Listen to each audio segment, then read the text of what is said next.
ሰላም ጤና ይስጥልን የተከበራችሁ የተዋሕዶ ሚዲያ ማዕከል ተከታታዮቻችን እንዴት ሰነበታችሁ እንደምን ቆያችሁ እንግዲህ ጊዜያችን ጠብቀን በአውደ ተዋሕዶ በሁለተኛው ምዕራፍ ወይም ደግሞ በሁለተኛው ዝግጅታችን እንግዲህ ተመልሰናል የዛሬው መወያያ አጀንዳችን የቅዱስ ሲኖዶስ እንግዲህ አመታዊ ስብሰባ ነው የቅዱስ ሲኖዶስ በኢትዮጵያ ኦርቶዶክስ ተዋሕዶ ቤተክርስቲያን ቅዱስ ሲኖዶስ በየጊዜው ውይይት ያደርጋል ከዛ መካከል ደግሞ አሁን ባለንበት ሳምንት ደግሞ እንዲሁ የሚጠበቀው የቅዱስ ሲኖዶስ ስብሰባ ይሆናልና እሱን አስመልክተን በዛሬው ዕለት ስለ ቅዱስ ሲኖዶስ የምንወያይ ይሆናል የዛሬው እንግዳችን ወይም ደግሞ የዛሬው ተወያያችን አማሃ በመካከላችን ይገኛል እንግዲህ እንደምን ሰነበትክ አማሃ እግዚአብሔር ይመስገን እንግዳ ብላ አራከኝ እንጂ እግዚአብሔር ይመስገን ባለፈው ጥሩ የሆነ ውይይት አድርገን ነበር በአሳለፍነው ጊዜና አሁን ደግሞ በዚህ ሳምንት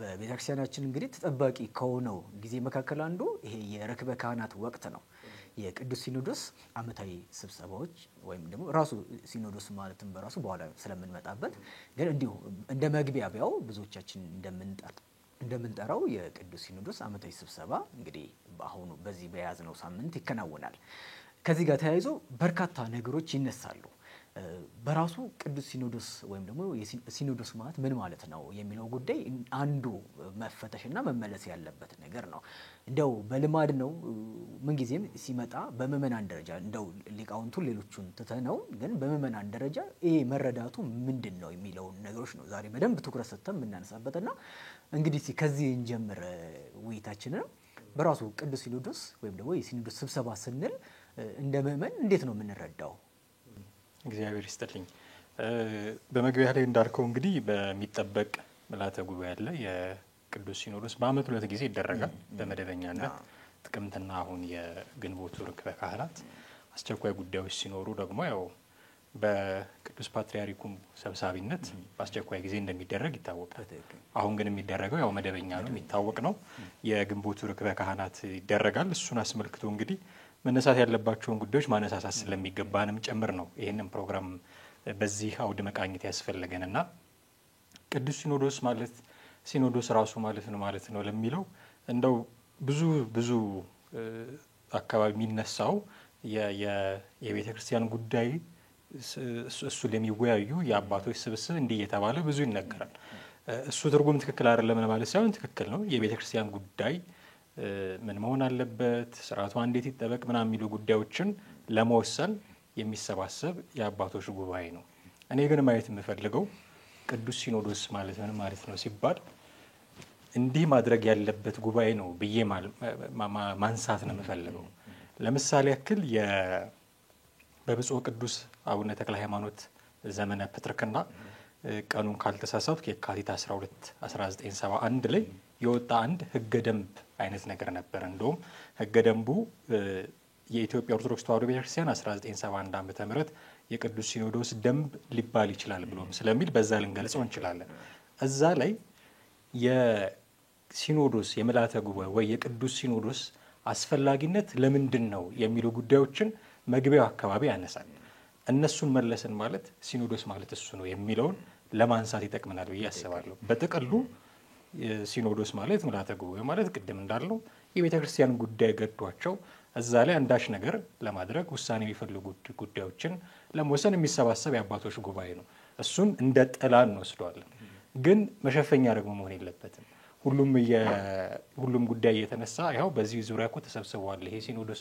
እያልክ የምታልፈው ጉዳይ ስላልሆነ በትክክል የሚጠበቅበት ነገር ምንድነው የሚለውንም ለማመልከት እንዲመቸን ከቅዱስ ሲኖዶስ የሚጠበቁ ነገሮች አሉ ብሎ ያ የ1971 ደንብ ያወጣቸውን እሱን ሪፈር አድርገን ይሄንን የሚያደርግ ነው ሲኖዶስ ማለት የሚለውን ለማየት ይመቸናል ያነሳቸው አንድ 5 ነጥቦች አሉ ያ ሰነድ የመጀመሪያው ምንድነው ቅድስት ቤተክርስቲያንን ለመጠበቅና አገልግሎቷ የተሟላ እንዲሆን ለማድረግ ቅድስት ቤተክርስቲያንን ለመጠበቅ የመጀመሪያው ዓላማው ቅድስት ቤተክርስቲያን ነው የምትጠበቀው ከብር ነው የምትጠበቀው ምናልባት ከውጭ ከሚመጣባት ኃይል ሊሆን ይችላል ከውስጥም አሁን የምናያቸው ጉዳዮች አሉ ከነሱ ሊሆን ይችላል ቅድስት ቤተክርስቲያንን ለመጠበቅ ከዛ አገልግሎቷን ደግሞ የተሟላ ሊሆን ለማድረግ ለዛ የሚሰበሰብ የአባቶች ጉባኤ ነው ለቤተክርስቲያን ጉዳዮች ለሚሰበሰብ አባቶች ጉባኤ ስንል ጥቅል አይደል ምድር የቤተክርስቲያን ጉዳዮች ማለቱ አይቀርም ሰው ይሄም ጉዳይ አለ ቅድስት ቤተክርስቲያንን ለመጠበቅ እና አገልግሎቷን ደግሞ የተሟላ ለማድረግ ከዛ ውጪ አገልጋዮቿን ካህናትን በሐዋርያዊ ተግባር ለማደራጀትና እንዲሁም ችሎታቸውንና ኑሯቸውን ለማሻሻል ይላል አሁን የበደንብ መታሰብ ያለበት ነገር ነው በኑሮ አለመሻሻል ምክንያት እምነት የሚቀይሩ ብዙ ምእመናን አሉ የኢትዮጵያ ኦርቶዶክስ ተዋሕዶ ቤተክርስቲያን ውስጥ በኑሮ አለመሻሻል ምክንያት የሥራ ዘርፍ የሚቀይሩ አገልጋዮች አሉ ካህናቶች አሉ መገልገል ያለባቸው በሳምንት አንድ ቀን ብቻ የሚቀደስባቸው የገጠር አብያተ ክርስቲያናት አሉ በኑሮ አለመሟላት ምክንያት እሱንም እየተዉ ወደ ዓለም ኑሯቸው የሚሄዱ ብዙ ካህናት አሉ እንደምታውቀው በገጠር አብያተ ክርስቲያናት ገበሬም ካህንም ሆነው ነው ያቀኗት እዚህ ያደረሷት ያንን እንኳን መሙላት ሳንችል ነው እንግዲህ አሁን ሌሎች ጉዳዮች ምናልባት ወደ በኋላ ከመጣንባቸው አላቀም የሚጎትቱን ስለዚህ የምእመናን የካህኑን ኑሮ የማሻሻል ኢቭን ኃላፊነት አለበት ማለት ይሄንን የሚያደርግ ነው ሲኖዶስ ማለት የቅዱስ ሲኖዶስ ምልአተ ጉባኤ ማለት ይሄንን የሚያደርግ ማለት ነው ሌሎችም የሚነሱ አሉ ምእመናንን ለማብዛትና እንደዚሁም በመንፈሳዊ ዕውቀት ታንጸው በመግባር በሃይማኖት ጸንተው በክርስቲያናዊ ሕይወት ተጠብቀው እንዲኖሩ ለማድረግ አሁን ይሄ በጣም በሚገርም ሁኔታ የትኞቹ አባቶች በዚህ ደረጃ የአንድ ምእመን ጉዳይ ገዷቸው ለመንፈሳዊ ሕይወቱ ሲጨነቁ አይተን እናውቃለን ብዙ ጊዜ የምናያቸው አሁን በተለይ ይቅርታ ያደርጉልናል ብዬ እጠብቃለሁ ወደ ላይ ነው እየተናገርን ያለ ነው ተገቢ አይደለም ወደ ላይ አባቶች መናገር ግን የምናየው ጉዳይ እስኪ የኔ ሕይወት ገዷቸው ያንተ የአንድ ምእመን ሕይወት ገዷቸው በዛ ደረጃ ሲንቀሳቀሱ የምናያቸው አሁን በዘር ሲከፋፈሉ ነው የምናየው አሁን ኑፋቄ ሲዘሩ ነው የምናየው የዚህ ሰሞኑ ጉዳይ እሱ ነው የፖለቲካ ቅልቅሎችም እነሱንም አይተን በቃ ፖለቲካ ያልጠለፈው ሴራ ያልጠለፈው ምን ነገር አለ የቤታችን ጉድ እኮ በጣም ብዙ ነው መቼም ሆዲፍጆ ብለህ ካላለፍከው በስተቀር በጣም በርካታ ነው ግን የሚጠበቀው ከሲኖዶሱ ከቅዱስ ሲኖዶስ ከምልአተ ጉባኤው በአመት ሁለት ጊዜ ከሚሰበሰበው ከዚህ ስብስብ የሚጠበቀው መቼም እግዚአብሔርን አጋዥ አድርገን ከመንፈስ ቅዱስ ጋር ይሄንን ወሰንን አይደለም የሚሉት እግዚአብሔር እንደሚገኝበት ጉባኤ እግዚአብሔር መንፈስ ቅዱስ እንደሚገኝበት ጉባኤ የአንድ ሰው ነፍስ ኢቭል ሊገዳቸው ይገባል ይሄንን የሚያደርግ ነው የሲኖዶሱ ጉባኤ ማለት ምልአተ ጉባኤ ይሄንን እንዲያደርግ እንጠብቃለን አሁን ይሄንን እኛ ከባዶ ሜዳ ዘግነን ያመጣ ነው አይደለም ጠቅሰናል ምንጭ በብፁዕ ቅዱስ አቡነ ተክለ ሃይማኖት ዘመነ ፕትርክና በ1971 ዓመተ ምህረት የደነገጉት የራሳቸው ደንብ ነው እንደው እዚህ ጋር እነኚህን ነገሮች ስናነሳቸው ወደ ኋላ መሄዳችን እንደው አንደኛ የሲኖዶስ የሚባለው የቤተክርስቲያን ታሪክ የኢትዮጵያ ኦርቶዶክስ ተዋሕዶ ቤተክርስቲያን ታሪክ የአጭር ጊዜ ታሪክ መሆኑ ነው እንግዲህ ከአቡነ ባስልዮስ ዘመነ መንግስት ጀምሮ ዘመነ ፕትርክና ጀምሮ ነው አቆጣጠራችንም ወደ ሌላው ይሄደው እንደዛ ሆነ ከአቡነ ባስልዮስ ፕትርክና ዘመን ጀምሮ ስንመጣ ያለውን ሂደቶች ውስጥ ገና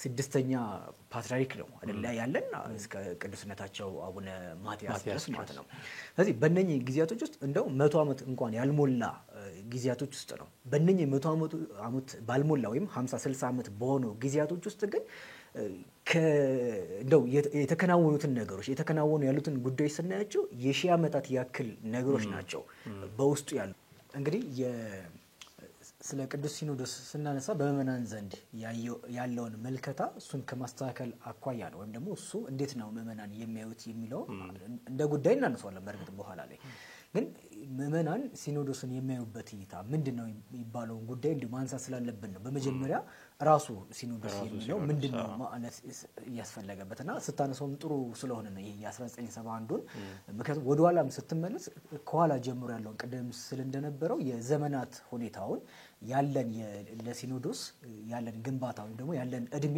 ጥቂት በመሆኑ እንደ ኢትዮጵያ እንጂ መንበራችን ከቅዱስ ማርቆስ ጀምሮ ስለሆነ ያኛውንም እንጠራዋለን ያኛው የሚተው አይደለም ግን በእኛ እንደ የኢትዮጵያ ኦርቶዶክስ ተዋሕዶ ቤተክርስቲያን ቅዱስ ሲኖዶስ ብለን ስናመጣ ግን ያለው ጊዜ አጭር እንደመሆኑ መጠንና የአጭር ጊዜ ያክል እድሜ አለመሆኑ እየተሰሩት ነገሮች ወይ ደግሞ እየተሰሩት ያሉትን ነገሮች ውስጥ ያሉትን እይታዎች አንዳንድ መረዳቶች ምእመናን በዛን ያክል ምን ያህል ተረድተውታል ውስጥ ያሉን ውስብስብ ነገሮች ወይ ደግሞ ሌሎች የሚፈጠሩትን ነገሮች ከማታ አኳያ የተነሱት ነጥቦች ሶስቱ ብለ ያነሳቸው ወሳኝ ናቸው ሌሎችንም እንዲሁ እንድትቀጥልልኝ እፈልጋለሁ አዎ እናነሳለን ሌሎቹን የእድሜውን ጉዳይ ስታነሳ ግን የቤተ ክህነቱ ሲኖዶሱ የመጣበትን እድሜ ምናልባት ከአፄ ኃይለ ሥላሴ በእሳቸው ጥረት ነው ያ ሁሉ ጥረት ተደርጎ የተጀመረው ወደዚህ በየቅርብ ዓመታት ነው። ቤተ ክርስቲያኒቱ ግን የነበራት እድሜ በጣም ረጅም ስለሆነ ያው አባቴ ማምጣት እና አገልግሎቱን ደግሞ በክህነትን በምንም የማዳረስ ስለሚያስፈልግ እና ኢትዮጵያውያንም ጳጳሳት ስለሚያስፈልጉ ያ ተደረገ እንጂ ቤተ ክርስቲያኒቱ ስር ሰዳ በመላ ሀገሪቱ የነበረችበት ሁኔታ ጥሩ ስለነበረ ከቤተ ክህነቱ በተቃራኒ ቤተ ክርስቲያኒቱ የነበረችበት አቋም ግን ጥሩ ስለነበረ ምናልባት አሁንም በዛ ደረጃ እንደው ተንገዳግደንም ላለመውደቅ የምንታገለው ቤተ ክርስቲያኒቱ ባላት መሰረት ነው እንጂ ሲኖዶሱ ካለው የእድሜ ማነስና አሁን ከምናያቸው በጣም ብዙ ችግሮች አንጻር ምናልባት የምንወድቅበት ጊዜ እንደዚህም ላይቆይ ይችል ነበረ።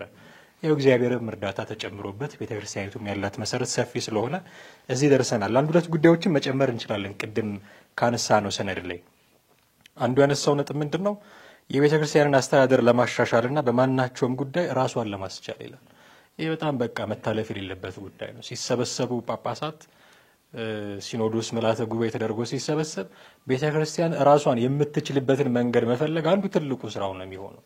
እስከ መቼ ነው ለምነህ ቤተክርስቲያን የምትሰራው? ቅድም በሌሎቹ ነጥቦች ስናነሳ ምዕመናንን እና አገልጋዮቿን በኢኮኖሚ ራሳቸውን እንዲችሉ እንኳን ማድረግ ይገባት ነበረ። ሌላው ቀርቶ ማለት ነው የሌሎች የእምነት ተቋማት ለምዕመኖቻቸው የሚያደርጉት ነገር ምናልባት የገቢ ምንጫቸው እንደኛ ህዝቡ ብቻ ላይሆን ይችላል። እሱን ታሳቢ አድርገን ግን ያለን የህዝብ ቁጥር የምዕመን ቁጥር ከፍተኛ ከመሆኑ አንጻር ያንን ሪሶርስ በአግባቡ ተጠቅሞ ቤተክርስቲያኗ ራሷን የምትችልበትን የሆነ ሶሉሽን መፈለግም የሚሰበሰቡት ለአስተዳደራዊ ጉዳይ ነው ካልን አንዱ ደግሞ ይሄ ነው እና ቤተክርስቲያን በየጊዜው ዘመን በመጣ ቁጥር ፌስ የምታደርገው ችግር ደግሞ አንዱ ይሄ ነው። ስለዚህ ይሄም ይጠበቃል ማለት ነው። በመጨረሻ አንድ ነጥብ እናንሳና ወደ ሌሎች ጉዳዮችን ማለፍ እንችላለን። ወጣቶችን የሚመለከት ነው የሚያነሳው። ወጣቶች አባቶቻቸውን እምነትና ባህል ጠብቀውና አክብረው እንዲኖሩ ለመኖርም እንዲችሉ ጥረት ማድረግ ይላል። አሁን ይሄ በቃ የምታልፈው ጉዳይ አይደለም። ወጣቶች ላይ መስራት አለብህ። አንዳንድ ጊዜ የምታያቸው አስተያየቶች የምትሰማቸው አስተያየቶች ሲሆኑ ሲደረጉ የምታያቸው ጉዳዮች ወጣቶችን እንዲያስከፉ መሆን የለበትም ማለት ነው። ምክንያቱም ነገ ጳጳስ የምታገኘው ዛሬ ሰንበት ትምህርት ቤት ከሚማሩ ወይ በገጠርም ደግሞ የአብነት ትምህርት የሚማሩ በእድሜ ትንንሽ የሆኑ እነሱ አካባቢ ነው አይደለም የምታገኝ። አሁን እኛንን መሪዎቹ ብለህ ሌላውን ሁሉ እንዳይቀርብ እንደው ረጅም አጥር አበጅተህ እንዳይገባ እንዳይወጣ የምታደርጉ ከሆነ ባይተዋር የሆነ ምእመን ነው የምትፈጥረው። ለቤተ ክርስቲያኑ ባይተዋር የሆነ ምእመን ማለት ነው። ቤተ ክርስቲያን ስትጠየቅ መልስ ለመስጠት የተዘጋጀውን ብለህ የሰበከውን ወጣት ስለ ቤተ ክርስቲያን አስተዳደር ምን እንደሆነ ካላወቀ ከባድ ነው የሚሆነው። ብዙ ጊዜ አሁን ከሰሞኑ በተነሱ ጉዳዮች ጥያቄ የሚነሳው ጵጵስና እውቀት ነው ከማዕረግ ሹመት ነው የሚለው ጉዳይ አሁን የወጣቶች ጥያቄ መሆን አልነበረበትም እኮ። በጣም በሩቆች ስታደርገው ጉዳዩን እንደዚህ ነው የሚሆነው።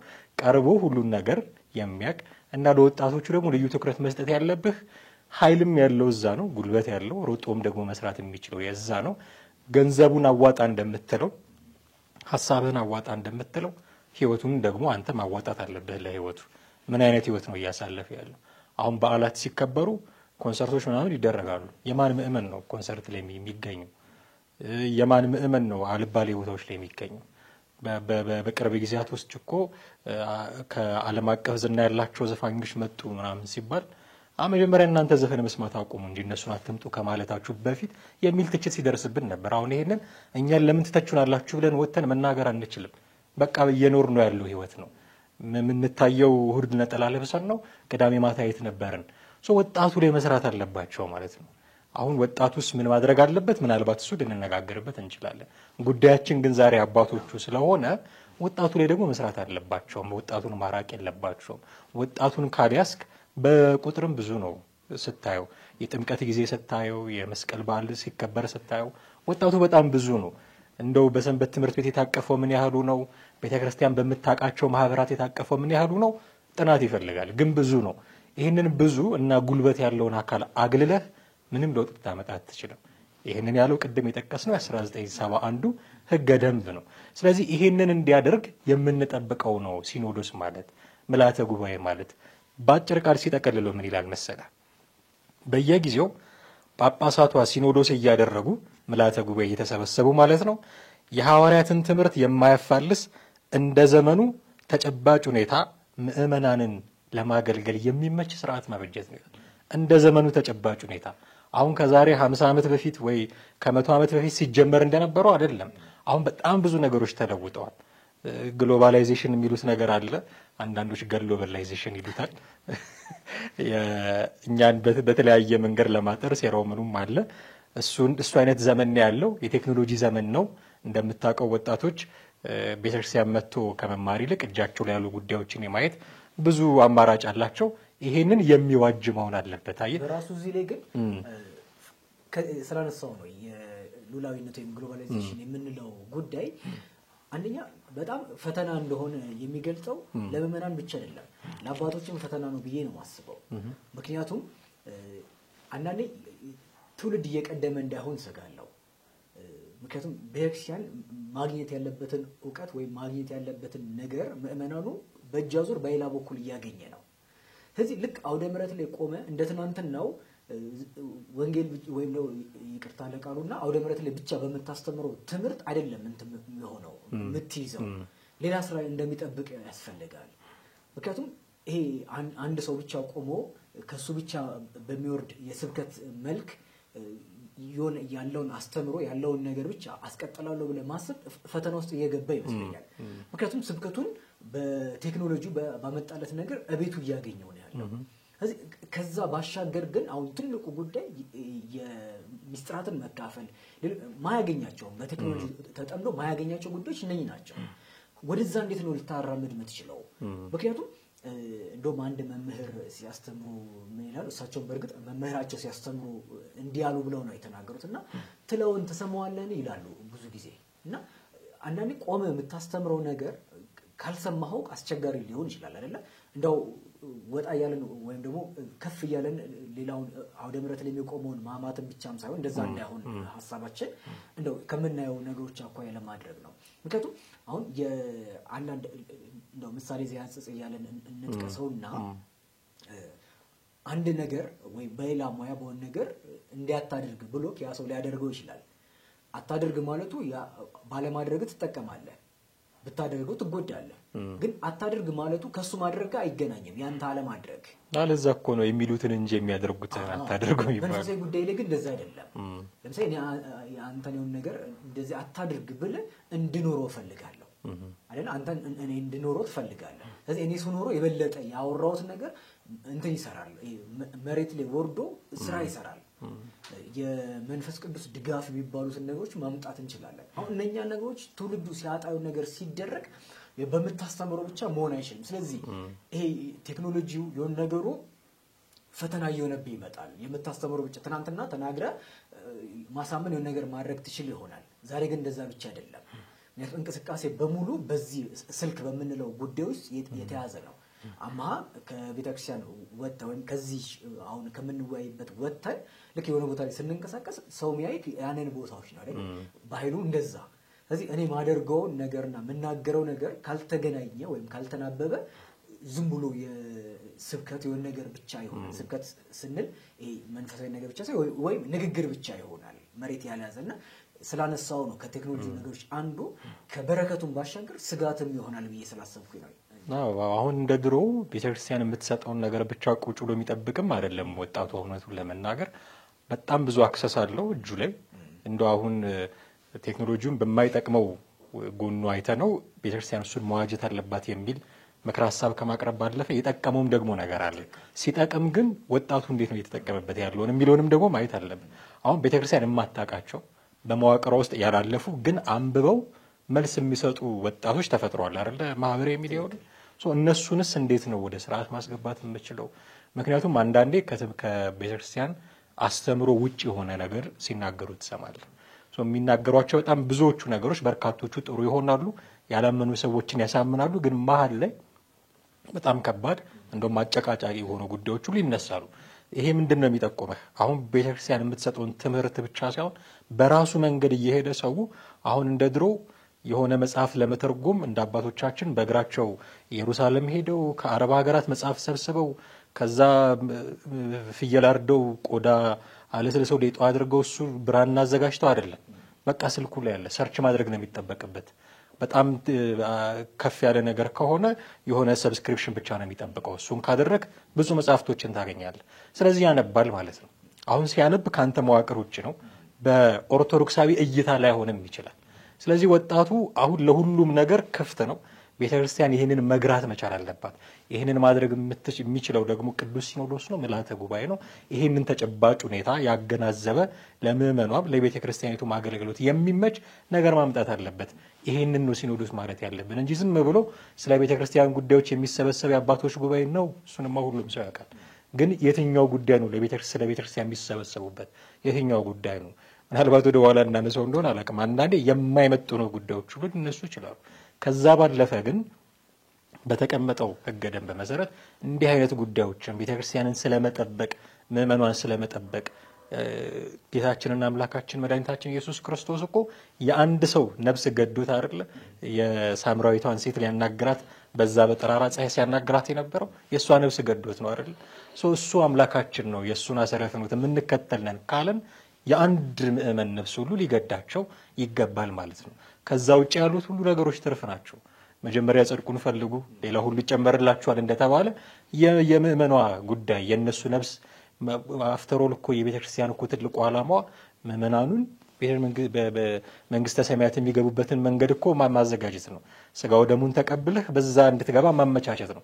ከዚህ የተረፈ ነገር ሌላ የላትም። ሌላ ሁሉ እግረ መንገድ የምታደርገው ነገር ነው። እዚህ ምድር ላይ የሚቀር ነው።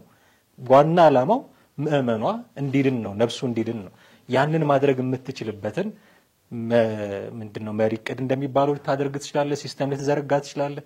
ሁሉም ግን ከዛ አንጻር ከምዕመኗ ነፍስ አንጻር መቃኘት አለበት። ይህንን ማድረግ የሚችል እና ማድረግ የሚገባው የአባቶች ጉባኤ ነው ልንለው እንችላለን። ሲኖዶስ በትክክል እንግዲህ ሁለተኛውም ሀሳብ ከዚህ የሚመጋገብ ጉዳይ ስለሆነ እንደው ጊዜዎችን ለመቆጠብ እነሱን ልናነሳ ይገባል እና ምንድነው አሁን ሲኖዶስ ይሄ ነው ካለ ምክንያቱም ምዕመናን ሲኖዶስን በዚህ ልክ ልንረዳው ያስፈልጋል የሚል ሀሳብ ነው ዋናው ጉዳዩ መሆን መቻል አለበት።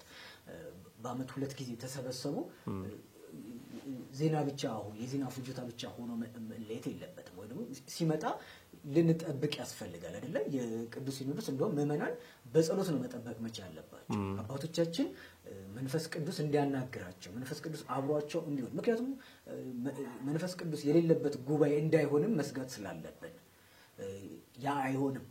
ምክንያቱም በምናምንበት በምንሄድባቸው ጎዳናዎች ወይም ደግሞ ትምህርቶቻችን የቅዱስ ሲኖዶስ ስብሰባ የመንፈስ ቅዱስ ስብሰባ ስለሆነ መንፈስ ቅዱስ አድሮበት ስለሚሰበሰብ ግን በዘመናትም በታሪክም በምንም ደግሞ መንፈስ ቅዱስ የተለየው ስብሰባዎችም ደግሞ ተደርጓል። ያንም እንደውም ከመንፈስ ቅዱስ ውጪ እውቅና ሰጥታ ቤተክርስቲያን ማትቀበላቸው ስብሰባዎች ነበሩ። ስለዚህ እንደዚህ አይነት ነገሮች እንዳይፈጠሩ ስጋት እንዳይኖር ምዕመናን የበኩላቸውን ለማስተዋጽኦ ማድረግ መቻል አለባቸው። ምንድነው ያስተዋጽኦ ማድረግ የሚገባኝ የሚባለው ጉዳይ ላይ ከመምጣታችን በፊት ግን ምዕመናን በራሱ ሲኖዶስ ምን ማለት ነው የሚለውን ነገር ማወቅ መቻል አለበት። ሁሉም ሰው አያውቅም ማለት አይደለም፣ ናቅ ይኖራል። ግን ምን ያህሎቻችን እናውቃለን የሚለውን ነገር እንዲሁ ለመረዳት ወይም ደግሞ ለማሳየት ከመሞከር አኳያ ነው።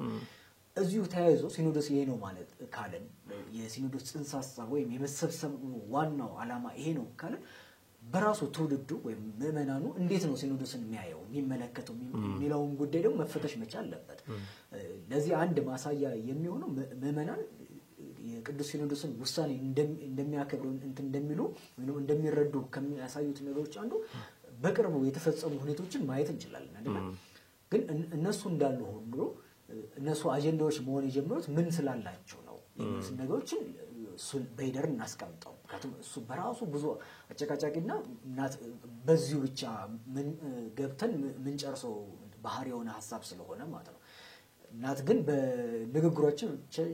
በንግግሮቻችን በአንዳንድ ጉዳዮቻችን ልናነሳው እንችላለን ወደ ኋላ መለስ እያለን አሁንም ያለበት ሁኔታ በራሱ ግን ትውልዱ አንደኛ ከማወቅ የተነሳ ሲኖዶስ የሚለው ምን ማለት ነው የሚለውን ከማወቅ ከመረዳት አኳያ ካለመረዳትም ሊሆን ይችላል። በራሱ ግን እንዴት ነው የሚመለከተው የሚለውን ጉዳይ መፈተሽ አለበትና እሱ ላይ የምትሰጠውን ሀሳብ ብታጋራ።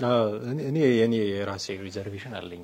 ትውልዱ እንዴት ነው ሲኖዶስን የሚያየው በምን አይነት መልክ ነው የሚያየው የሚለው ጉዳይ ሪሊ ሲኖዶስ ስለመኖሩ ያወቀው ብዙ ቁጥር ያለው ምዕመን ያወቀው መቼ ነው?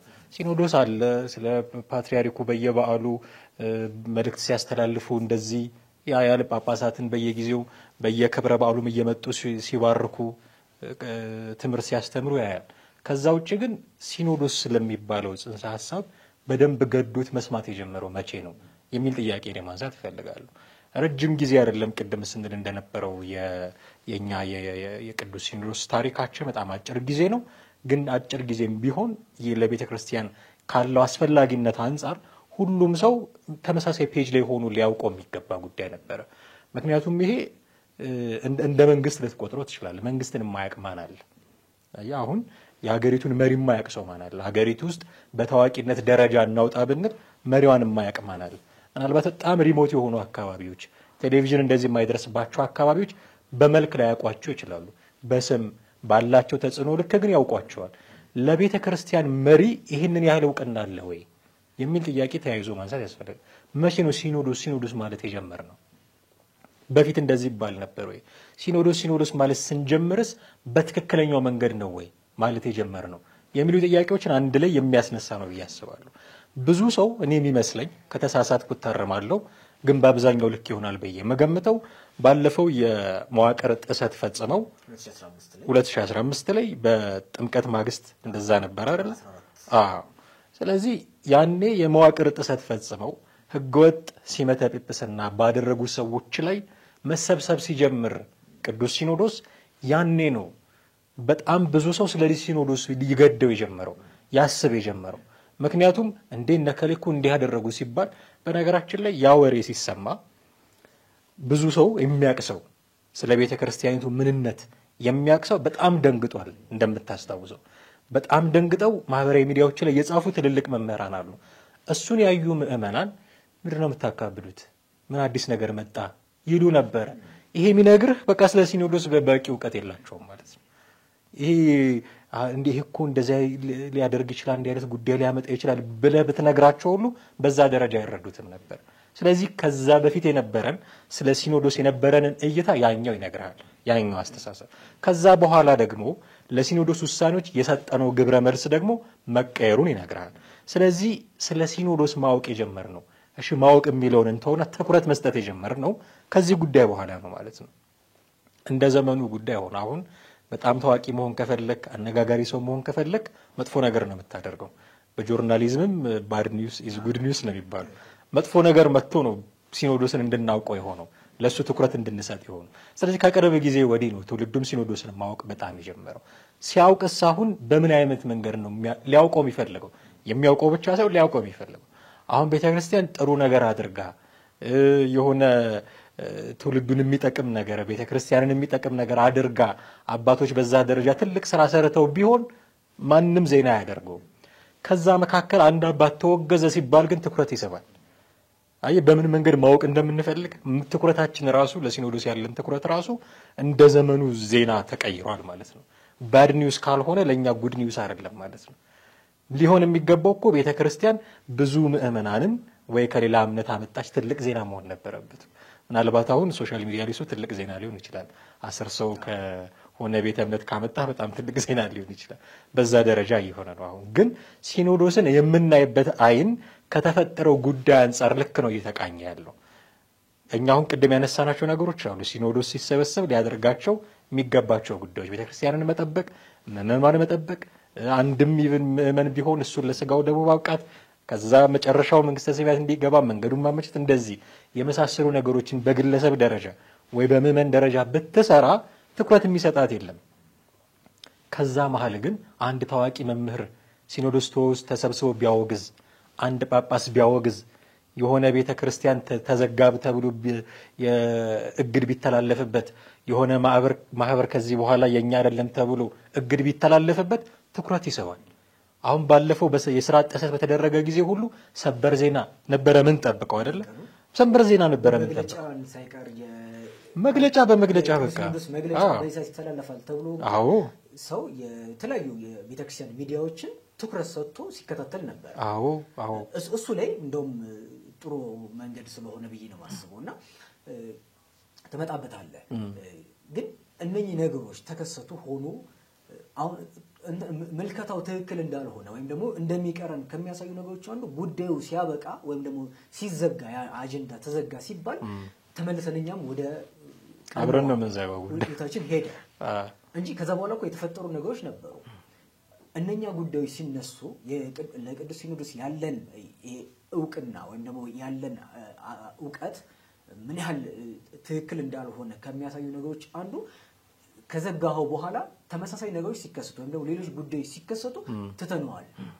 ልክ የሆነን ሰው ስታኮርፍ ከዚህ በኋላ አልሰማህም አይነት ነገር እንደምትለው በቃ ምንም ነገር ብታረግ ምን ብትል አልሰማህም የምትሉ አይነት ነገሮች ጉዳዮች በሃይማኖትም ደረጃ እየተፈጠሩ መጥተዋል። እነዚህ ጉዳዮች ቅዱስ ሲኖዶስ ትኩረት ሰጥቶ ካላየው ስጋት ነው ብዬ ማስበው። ምክንያቱም እዚህ ላይ የኔ ስጋት ምን መሰለህ፣ ነገ ምርቃት ማያጓጓው እርግማን ማያስፈራው ትውልድ ይመጣል። እሱን የሰራው አንተ ነህ። ምክንያቱም ዛሬ አለማምደዋል። ለሆነ ጉዳይ ስትፈልግ ብቻ ምትጠራው ምዕመን አዘጋጅተሃል። ከዛ በኋላ አንተ ስትታረቅ አንተ የሆነ ነገር ስትሆን ጉዳይ አይደለም። በዛ ቀደም ባነሳ ነው አጀንዳ ጉዳይ እኮ ቤተክርስቲያንን እርግፍ አድርገው የተው ሰዎች ነበሩ።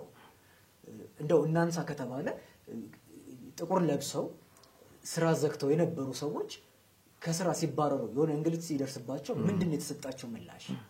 እውነት ያ ነገር እንትን ተብሏል ወይ? በዛ ጉዳይ ህይወታቸውን ያጡ ቤተሰቦቻቸው ዛሬ ላይ ምን ላይ ነው ያሉት? የአንድ ቀን የሆነ ቀን ነገር ሀዘን ደርሰናቸው ሊሆን ይችላል።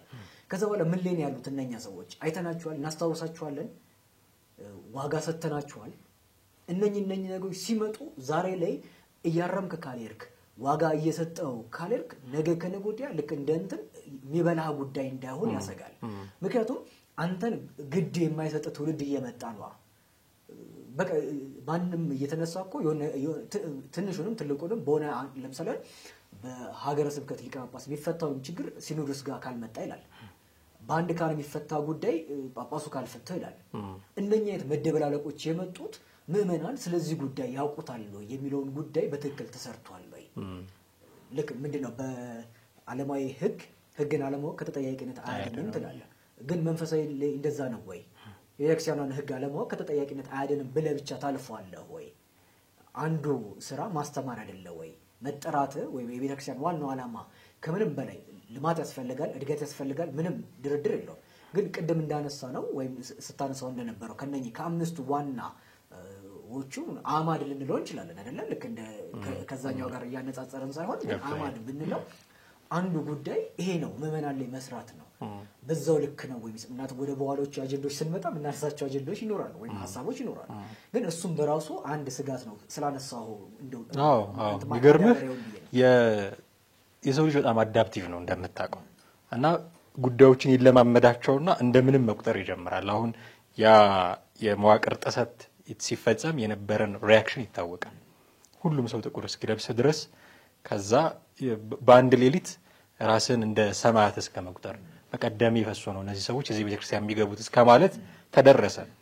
ከዛ ተመሳሳዩ ጉዳይ በሰሜን ኢትዮጵያ ተደረገ። ትንፍሽ ያለ የለም። በቃ ልክ ለምሳሌ አሁን የምስጥሩ ምሳሌ የሚሆነው የኮቪድ ወቅት ነው።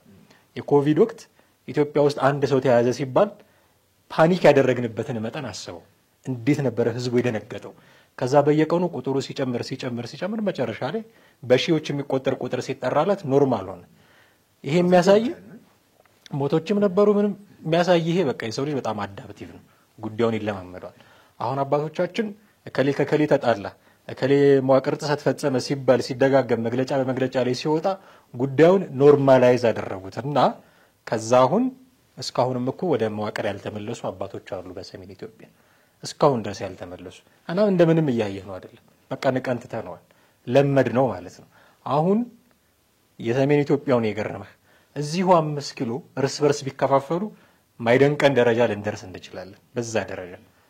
ስለዚህ በጣም እያለማመድ ነው ሰው አሁን የምእመኑ ሲኖዶስን የሚያይበትን አይን ራሱ ሲኖዶሱ እያንሸዋረረውም ጭምር ነው። ሲጀመር ሰው መስማት የሚፈልገው ጉዳይ አንዳንዶች እንደውም የከሌ ጳጳስ ገመና የከሌ አባት እንደዚህ እያሉ የሚያወሩ ሰዎች ገበያ የሚደራላቸው ሰሞን ነው የቅዱስ ሲኖዶስ ስብሰባ ሲባል ውስጥ ያለ መረጃ የሚያወጡ ምናምን አሉ በሚል የከሌ ገመና ከሌ እንዲህ ብሎ ምናምን። ስለዚህ ከጉዳዩ ይልቅ ቅዱስ ሲኖዶስ ተሰብስቦ ከሚወያይበት ጉዳይ ይልቅ የአባ ከሌ ገመና የሚስበው ሆኗል። ስለዚህ ምእመኑ የሚበዛው ምእመን ጉዳዩን የሚያየው እንደዚህ ነው። ለምን እንደዚህ ያየው? ስለ ሲኖዶሱ ትኩረት ማድረግ የጀመረው ባልነው ጉዳይ ስለሆነ ነው። ከዛ በፊት ስለ አባቶቻችን የነበረን ግንዛቤ በሲኖዶስ ደረጃ አልመሰለኝም። እኔ አባ ከሌ መስቀል ሊያሳልሙ ብለው ሽጉጥ አወጡ ከሚል ሐሜት ያለፋል ነበር የነበረን መረዳት። አባ ከሌ እኮ መጡ ሲባል ሄዶ ጫማቸውን ጎንበስ ብሎ ከመሳም ያለፋል ነበር መረዳታችን። ትንሽ ትኩረት መስጠት የጀመርነው ለሲኖዶስ በዚህ ህገወጥ ስራ ምክንያት ነው። ያ ህገወጥ ስራ ደግሞ ያለማመደን ህገወጥ ነገሮችን ብቻ እንድንሰማ ሆነ። ከዛ በኋላ ባሉት ምልዓተ ጉባኤዎች ውስጥ እኔ በሚስጥር የተያዘ ነገር ገጥሞኝ አያውቅም። ከሌ የሚባሉ ጳጳሳት የዚህ ጉዳይ ኮሚቴ ተመርጠዋል ተብሎ ቅዱስ ሲኖዶስ ይፋ ሳያደርግ ውጪ ትሰማለህ። ስለዚህ ወሬ የሚያሾልክ ሰው አለ። ለአንዳንዶች የገቢ ምንጭ ከመሆን የዘለለም ጉዳይ እያልሆነ፣ ስለዚህ እንዲህ ነው እያየ ያለው ምእመኑ፣ እንዲህ ነው እያየ ያለው ሲኖዶሱን ሰው ማለት ነው። በጣም ትልቅ ጥንቃቄ ሊደረግበት የሚገባው ነገር። ስለዚህ በጣም ኖርማላይዝ እያደረግነው ነው የሲኖዶስን ጉዳይ። ኖርማላይዝ እንኳን ባይደረግ እኛ ትኩረት የምንሰጥበት መንገድ የተንሸዋረረ ነው። ችግር ከሌለ ሲኖዶስን የማናይ ሆነናል። ችግር ከሌለ የአባቶች ጉዳይ የማይገደን ሆነናል። ነገር ግን የትኛውም ነገር ቢፈጠር የቤተ ክርስቲያናችን የበላይ አካል እሱ ነውና የሆነ እኮ ክርክር ቢፈጠር የመጨረሻ ወሳኝ አካል ቅዱስ ሲኖዶስ ነው። በግለሰብ ደረጃ ጳጳሳቱ ኢቭን ፓትርያርኩ ምንም ነገር ላያረጉ ይችላሉ። እሳቸው ሊቀመንበር ናቸው፣ ይመራሉ እንጂ በሲኖዶስ ደረጃ ተወስኖ ነው ይሄን አድርጉ ምዕመናን የሚባለው፣ ጸሎት ቢታዘዝ ምህላ ቢታወጅ። ስለዚህ የመጨረሻ ስልጣን የቅዱስ ሲኖዶስ ነው በቤተ ክርስቲያን ደረጃ። ስለዚህ ማክበር አለብን በሚገባ ልክ። አሁን ሲኖዶስን የምናይበት አይን ልክ አይደለም፣ የተንሸዋረረ ነው፣ መስተካከል አለበት። መጥፎ ዜና ብቻ አይደለም መፈለግ ያለብን፣ የአባቶቻችንን ክፍተት ብቻ አይደለም ከዛ መፈለግ ያለብን። እከሌ ጳጳስ ከከሌ ጋር እንዲተባባሉ የከሌ ጉድ እንዴት እሱ አይደለም የኛ ጉዳይ። በነገራችን ላይ ሰሞኑን በደንብ ሲነገር ሰማለሁ። የግል ጥፋቶቻቸው የግል ነው። እነሱ ንስሐ አባቶች አሏቸው፣ ከነሱ ጋር የሚጨርሱት ነው። ሊያሳስበን የሚገባው እኛ የመዋቅሩ ጉዳይ የቤተ ክርስቲያን ጉዳይ ነው፣ የህብረት የአንድነቱ ጉዳይ ነው። እሱ ላይ ነው አይናችን ማረፍ ያለበት። ያ መሆን ሲገባው አይናችንን አንስተን የጳጳሳቱ የግል ጉዳይ ላይ አድርገን ከዛ ነው እኮ መዳረሻችንን የምናጣው። ስለዚህ በደንብ መስተካከል አለበት። እይታችን ግን የተንሸዋረረ ነው የሚለው ሊሰመርበት ይገባል። በትክክል እሱ ላይ ምንም ድርድር አያስፈልገውም። ምክንያቱም ምእመን ስትሆን የራስ የሚያሰጥ መብቶች አሉት። ሁሉ ጊዜ እንዲያደርግ ብቻ አይደለም የሚሆነው። አንተም ደግሞ እንዲምትሰጥበትን ነገሮች ሐሳቦች ይኖራሉ። እንደውም ከሌሎች አሃት ቤተክርስቲያኖችም አኳያ ስናያቸው ምእመናን ያላቸውን ድርሻ በእኛ ዘንድ በጣም እንደው እንትን ካልሆነ በጣም የክብር መንካት ካልሆነ በስተቀር ቦታ የለንም እስከሚባል አይነት ደረጃዎች ነው የሚደረገው። ምክንያቱም ሄደህ ታስቀድሳለህ ወይ ታቦት ሲወጣ ትሰማለህ፣ ከዛ በኋላ ጣል የምትባለውን ትጥላለህ። ከዛ ዘለለ ግን በሐሳብ ደረጃ ሐሳብ አመንጭት የሆነ ነገር አድርገምና ነገር ስትሄድ የሆነ አይነት ፖዚሽን ከሌለ በስተቀር የሆነ አይነት ማዕረግ ከሌለ የሆነ ነገር ከሌለ በስተቀር የስንቱ ምእመን ተራ የምንለው አይነት ምእመን ሐሳቦች ምን ያህል እናደምጣቸዋለን? የምእመናን ጥያቄ እኮ ሌላ ምንም እንትን አይደለም፣ የግል የመቀራመት ነገሮች አይደለም። ይገባኛል አይደል? ቤተክርስቲያን ትገባኛለች፣ ሌላው የሚያስፈልገው አገልግሎት ለኔ የሚያስፈልገኛል ነው። ሌላ ምንም ጉዳዮች የሉትም። እነኛን ግን የመስማት ሂደቶች ውስጥ አታየውም። ለምሳሌ ጳጳስ ሚናፍቅ ሀገረ ስብከት ታገኛለህ፣ ደብር ታገኛለህ። ማያገኘው ማይጎበኝ እነኚህ ጉዳዮች የድርድር የሚቀርበት ጉዳይ አይደለም። እየተጠና ለምንድን ነው እየተባሉ ሊጠየቁ ያስፈልጋል። ምክንያቱም ምእመን እንደ ምእመንነቱ አንዱ ኃላፊነቱ ይሄንን ግን መጠየቅ የሚችለው ሲያውቀው ነው። ያ ሲባል እንደሆነ አይነት አካሄድ እንትን በማድረግ አመጽ በመፍጠር ምናምን ነገር አይደለም። ቤተክርስቲያን ሕግና ደንብ አላት፣ ለመጠየቅም ለመቀበልም ለመስጠትም። እነኛን ነገሮች ግን ካላወቅ ምን ካላልክ ንግግሮች፣ ድርጊቶች በሙሉ አንተን አይመስሉም፣ ወይ ደግሞ ቤተክርስቲያንን አይመስልም፣ ክርስትናን አይመስልም። ለዛም አይደለ የሆነ ነገርን ስታይ አንስተ ቅዱስ ሲኖዶስ ይሄንን ካልወሰነ እንዲህ ካላደረገ እንዲህ ካልሆነ እያልክ አንድ ተራ የሚባል ግለሰብ እዛ ደረጃ የሚደርስ አይነት ነገሮችን ሲያመጣ ታያለ። እንደ ምእመን ምንድነው ድርሻው የሚባሉትን ነገሮች ከማወቅ አኳያ እነኝን ሰንሰለቶች ምን ያህል እናውቋቸዋለን? መዋቅሮቹ ምን ያህል እናደርጋቸዋለን? አንድ ምእመን የት ደረጃ ነው መድረስ መቻል ያለበት? ይሄ ሲባል ቅድም እንዳልኩት መጠየቅ የለበትም የሆነ ነገር ማድረግ የለበትም የሚባሉ እንቶች አይደለም። ወደ ሌሎች እንሄዳለን። አፍታ ቆይታ እናድርግ አይደለም? እሺ። ስለዚህ አድማጮቻችን ከአፍታ ቆይታ ተመልሰን የምንገናኝ ይሆናል። አውደ ተዋህዶ እንዲህ እያልን እየቀጠለን እንገኛለን። ከአፍታ ቆይታ ስንመጣ የመጠቅለያ ሀሳቦችን ይዘን የምንመጣ ይሆናል። ጠብቁን።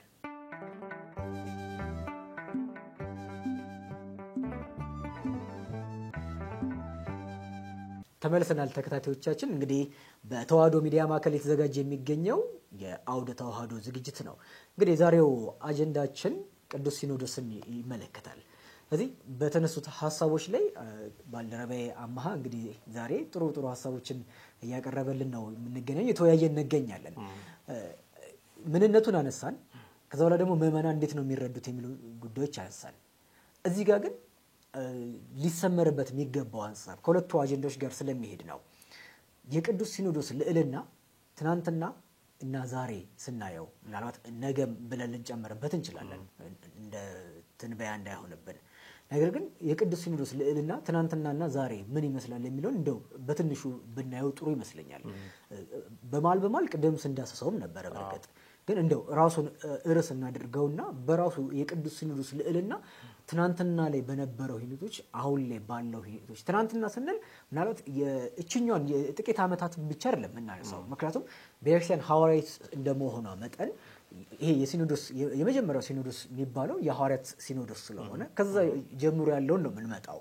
ከዛም በሌሎቹም ያሉትን አንስተን እስካሁን ድረስ ያሉትን ልናነሳቸው እንችላለን። እናት በዛን ያክል ላናሰፋው ብንችልም ማለት ግን ምዕመናን በዛ ልክ እንዲረዱን ስለምንፈልግ ነው። የሲኖዶስ ልዕልና ስንል እንደው የኢትዮጵያ ቤተክርስቲያን ሲኖዶስ ልዕልና ብቻ እንዳይሆን ማለት ነው። የእሷንም እናነሳለን። ግን እንደው ቤተክርስቲያን ስንል ዓለም አቀፋዊት ወይም አንዱ ባህሪዋ ኩላዊት ዓለም አቀፋዊት እንደመሆኗ መጠን ይሄ የሲኖዶስ ስብሰባው ዓለም አቀፋዊ እንደመሆኑ መጠን የኛን ስናነሳው ያኛውንም መርሳት ስለሌለብን ነውና የቅዱስ ሲኖዶስ ልዕልና እንዴት ነው የምናየው? እንዳልከው በጣም ሰፊ ጉዳይ ነው። እንደው ልዕልናውን ለማሳየት ወደ ኋላ ትንሽ ከሄድን እና እሱን ካጣቀስን አይቀር በሚለው ነው እንጂ በጣም ሰፊ ጉዳይ ነው። ራሱን ችሎ ብዙ ልታወራበት የምትችለው እንግዲህ የሲኖዶስ ልዕልና አንተ እንዳልከው ሲኖዶሳችን ከመድኃኒታችን ኢየሱስ ክርስቶስ ለቅዱስ ጴጥሮስ ከሰጠው ስልጣነ ክህነት ጀምሮ ከዛ ነው እንግዲህ በሐዋርያዊ ተከተልነት አንዱ ባንዱ እጅ እየጫነ እዚህ ድረስ የመጣው። ስለዚህ ያንን መስመር ጠብቆ እዚህ የደረሰ ነው እያልን ስናወራ መጀመሪያ የነበረው ሲኖዶስ ልዕልናና አሁን እኛ ዘመን ላይ የደረሰው ሲኖዶስ ልዕልና ልናነጻጽራቸው ይገባል ማለት ነው። በንጽጽር ነው የምናየው። ከዛ ወደኛ ሀገር ቀንበበን ትንሽ ነገር ልንልበት እንችላለን። ከዚህ በፊት የነበሩ ሲኖዶሶች፣ ከዚህ በፊት የነበሩ ጉባኤያቶች ያንዳንዶቹ ዓለም አቀፍ ጉባኤ ድንጋጌ አሁን ለኛ ዘመን ጸሎተ ሃይማኖት ነው አይደል? እንደዛ ብላችሁ ጸልዩ ተብሎ የነሱን ድንጋጌ ነው ምን ጸልየው። አንድ ምዕመን አሁን ከሌላ ቤተ እምነተኛ ጋር ቢቀላቀል አምኜ መጣሁ ቢል አስተምርህ ስታስጠምቀው ይህንን ጸሎተ ሃይማኖት ነው የምታስደግመው። ሲኖዶስ የአባቶች ጉባኤ ያረቀቀው ህገ ደንብ ነው እሱ። ስለዚህ ልዕልና ነበረው ማለት ነው። በዛ ደረጃ የሚፈራ የሚከበር በጸሎት ደረጃ የሚታይ ልክ እንደ መዝሙሮቻችን ነው የሲኖዶስ ልዕልና እየወረደ የመጣው። መዝሙሮቻችን የነበሩበት ከፍታ አንዳንዶቹ መዝሙሮች አሁን ድረስ እንደ ጸሎት ነው የምናየው። እንደ ቸርነትህ የሚለው እኮ ሲጀምር ጸሎት አልነበር፣ ዝማሬ ነበር። አሁን እሱን ቤተክርስቲያን ውስጥ ሲዘመር ብትሰማ ቁጭ ብሎ የሚሰማ ሰው አታገኝ። ጸሎት ነው፣ ቆሞ እየሰገደ እየተነሳ። ስለዚህ እንዲህ አይነት የመዝሙር ልዕልና ነበር።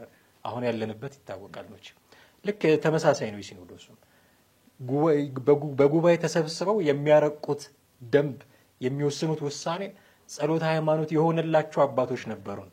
አሁንስ በጉባኤ ተሰብስበው የሚደነግጉት ድንጋጌ ጭራሽ ይደመጣሉ ወይ? አሁን በቅርብ ቋሚ ሲኖዶስ ተሰብስቦ ብፁዕ አቡነ ገብርኤልን ከባህቱ እንዳይወጡ ብሏል። እንደ ሌሎቹ እንዳጋነኑት የቁም እስረኛ ተደርገው አይደለም።